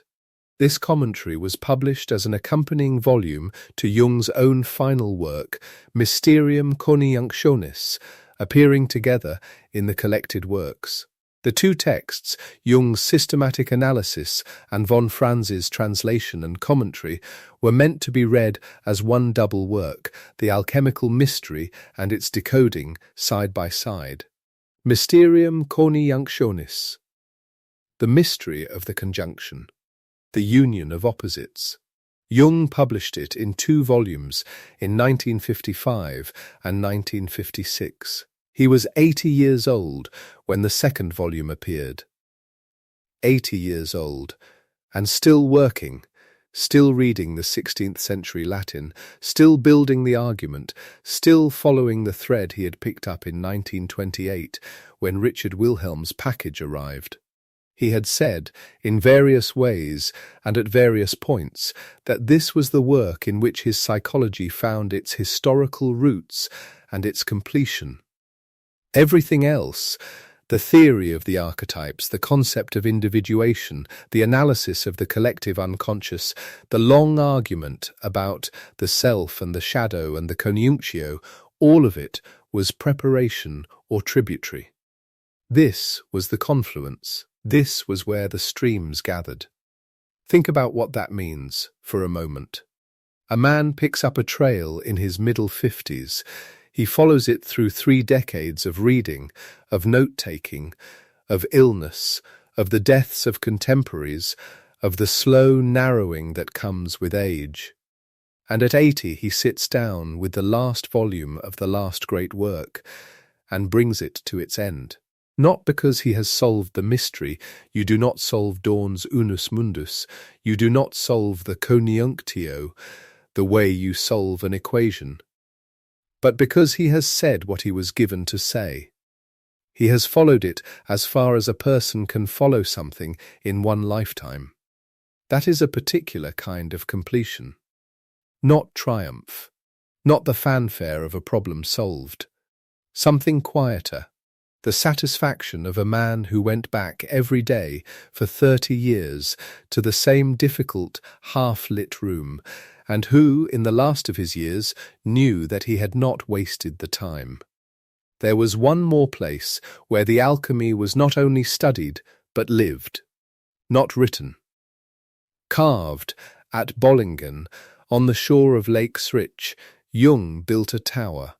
He had begun it in 1923, the year his mother died, working with his hands, mixing mortar, laying stone. Over the decades he added to it a second tower, an extension, a courtyard, building it slowly, in the rhythm of his own development, as he put it. The tower was not a retreat from his professional life, not a holiday cottage. It was, he said, a kind of outer manifestation of an inner form. A psychic structure made physically real. He spent time at Bollingen without electricity, without the radio, cooking on a fire. He painted on the walls, he wrote in his notebooks by lamplight. And he carved into stone. One of the stones he carved has become, for those who know of it, a small and somewhat uncanny object. It is a cube of stone. He had it set aside when the builders had too much material, and into its surfaces he carved images and Latin inscriptions. On one face, the figure of the homunculus Telesphoros, a small hooded figure known from ancient healing traditions, connected in Jung's reading to Mercurius, the same trickster spirit of the alchemical work, the beginning and end of the opus, now small. Cloaked, patient, around it, inscriptions, and one line which comes from the Greek, and which has an alchemical and philosophical resonance that runs very deep. Time is a child playing, moving pieces on a board. The kingdom belongs to the child. A Nobel physicist and a psychiatrist corresponding about the edge where mind meets matter. A woman of 18 who recognized something in a lecture and followed it her whole life. A stone cube by a lake with a hooded child carved into it and a sentence about time. None of this resolves neatly, and Jung would not have wanted it to. What he was pointing at all the way through was something the modern world had lost, and lost for comprehensible reasons, and did not know how to mourn. As chemistry matured, as the actual science of matter developed its rigorous methods, its controls, its clear separations between observer and observed, the projections withdrew. What the alchemists had poured, unknowingly, into their substances, the unconscious life, the shadow, the anima, the divine child, the gold that is not gold, had to go somewhere as science grew more exact. The projections could not stay in the metals, because the metals turned out to be comprehensible in ways that had nothing to do with the psyche. Oxygen was not a symbol.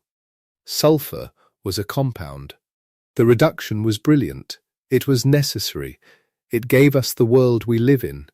But the contents that had lived in the alchemical projection, the feminine and the material and the shadow and the union of opposites, were now orphaned. They had no home in the official picture of the world. Science had no vessel for them. The church had never been comfortable with them. Philosophy had abstracted them into difficulty. And they did not disappear. They cannot disappear, because they are not beliefs or traditions. They are, in Jung's account, structures of the psyche itself. They arise, regardless of what century it is, from the same depths. Depth psychology, he argued, is where they finally found their modern home. Not a perfect home, not a permanent settlement, but a discipline that said, yes, these contents exist, yes, they have weight and reality, yes, they move in patterns that can be recognized, named, and worked with. The 400-year alchemical project and the 100-year psychological project are, in his reading, the same project. The vessel changed. The work did not. Visit the interior of the earth, the alchemists wrote, and by rectifying, you will find the hidden stone. Vitriol, the sentence folded into an acronym, as if even the name of the thing had to be decoded before it could be understood. The interior of the earth. The interior of yourself. The stone is not there to be taken. It is there to be found, over and over, in the going. That is what the 30 years of reading was about. That is what the tower on the lake was about. That is what the pigskin folios and the cryptographic notebooks and the Latin axioms were about. Not a discovery in the scientific sense, a recovery of something that had always been there, waiting in the base matter, in the massa confusa, in the stuff that the world throws away and does not look at twice. He was 85 when he died, in June of 1961. The last great work had been completed. The tower still stood. The carved stone was by the lake. And now, very gently, let us close the lamp. We have travelled a long way tonight, further than it may feel, because the road we were on moved slowly and carefully, the way roads do when there is no hurry. Let us walk back through the images we met, very briefly, the way you might look at the pages of a book you are about to close, not to remember everything, only to feel that you were really here. We began with a door in a dream, the door to a wing of his own house that Jung did not know was there. He opened it, in the dream, and inside was a library. Large books in pigskin bindings, copper-engraved symbols he did not understand. He did not understand them yet. In the dream, he would spend 30 years learning what they said. We met the package that arrived in 1928, wrapped and mailed by a friend, a sinologist named Richard Wilhelm, the old Chinese text, The Secret of the Golden Flower. That broke the isolation and confirmed that what Jung's patients were drawing and dreaming had precedence in a tradition utterly foreign to them, a tradition that had never heard of Swiss psychiatry and had arrived, independently, at the same images. We spent time with the folio he first called incomprehensible rubbish. The Artis Auriferae Volumina Duo, printed in Basel in 1593, that he set aside and then returned to, again and again, building his private lexicon the way a code-breaker builds a dictionary, phrase by phrase, symbol by symbol, until the language gave up its grammar. We learned what he found inside it. the prima materia, the despised and chaotic beginning, thrown in the street. The four great stages, the blackening of the nigredo, the purification of the albedo, the dawning of the citrinitas, the red completion of the rubedo, read not as a recipe for metal, but as a portrait of how a person is remade from within.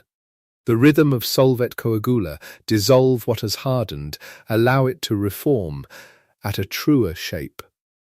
We met the gold that is not gold, the aurum non vulgi, the philosopher's stone, the lapis philosophorum, which was never a substance but a state, the state of a person who has made the journey all the way through, who has brought the opposites into union inside themselves. Wholeness, not perfection. A self that holds its own shadow as well as its light. We met the wedding, the conjunctio, the hieros gamos, the king and the queen stepping into the bath together in the rosarium woodcuts of 1550, dying in each other's arms, rising as a single transformed body. The union of opposites that Jung believed was not a fantasy of medieval peculiarity, but the central image of what it means to be made whole. We met Mercurius, who was never just Mercury, the trickster spirit, both beginning and end, who slips through every category you try to hold him with, who is the unconscious itself in its ambivalence and its refusal to stay still. We heard Maria Prophetissa say, 1 becomes 2, 2 becomes 3, and out of the third comes the one as the fourth. And we understood slowly that the missing fourth was the thing that had been left out. The body, the shadow, the material, the feminine, and that the whole work was about putting it back. We descended with Zosimos of Panopolis, the 3rd century Egyptian, into his dream of an altar where a priest was pierced and boiled and transformed into spirit. A vision so old it precedes any of the European alchemy. A vision that proves the pattern was not invented by the Renaissance, but only rediscovered by it. And we heard vitriol whisper its sentence across the centuries. Go inside. Rectify, find what is hidden there.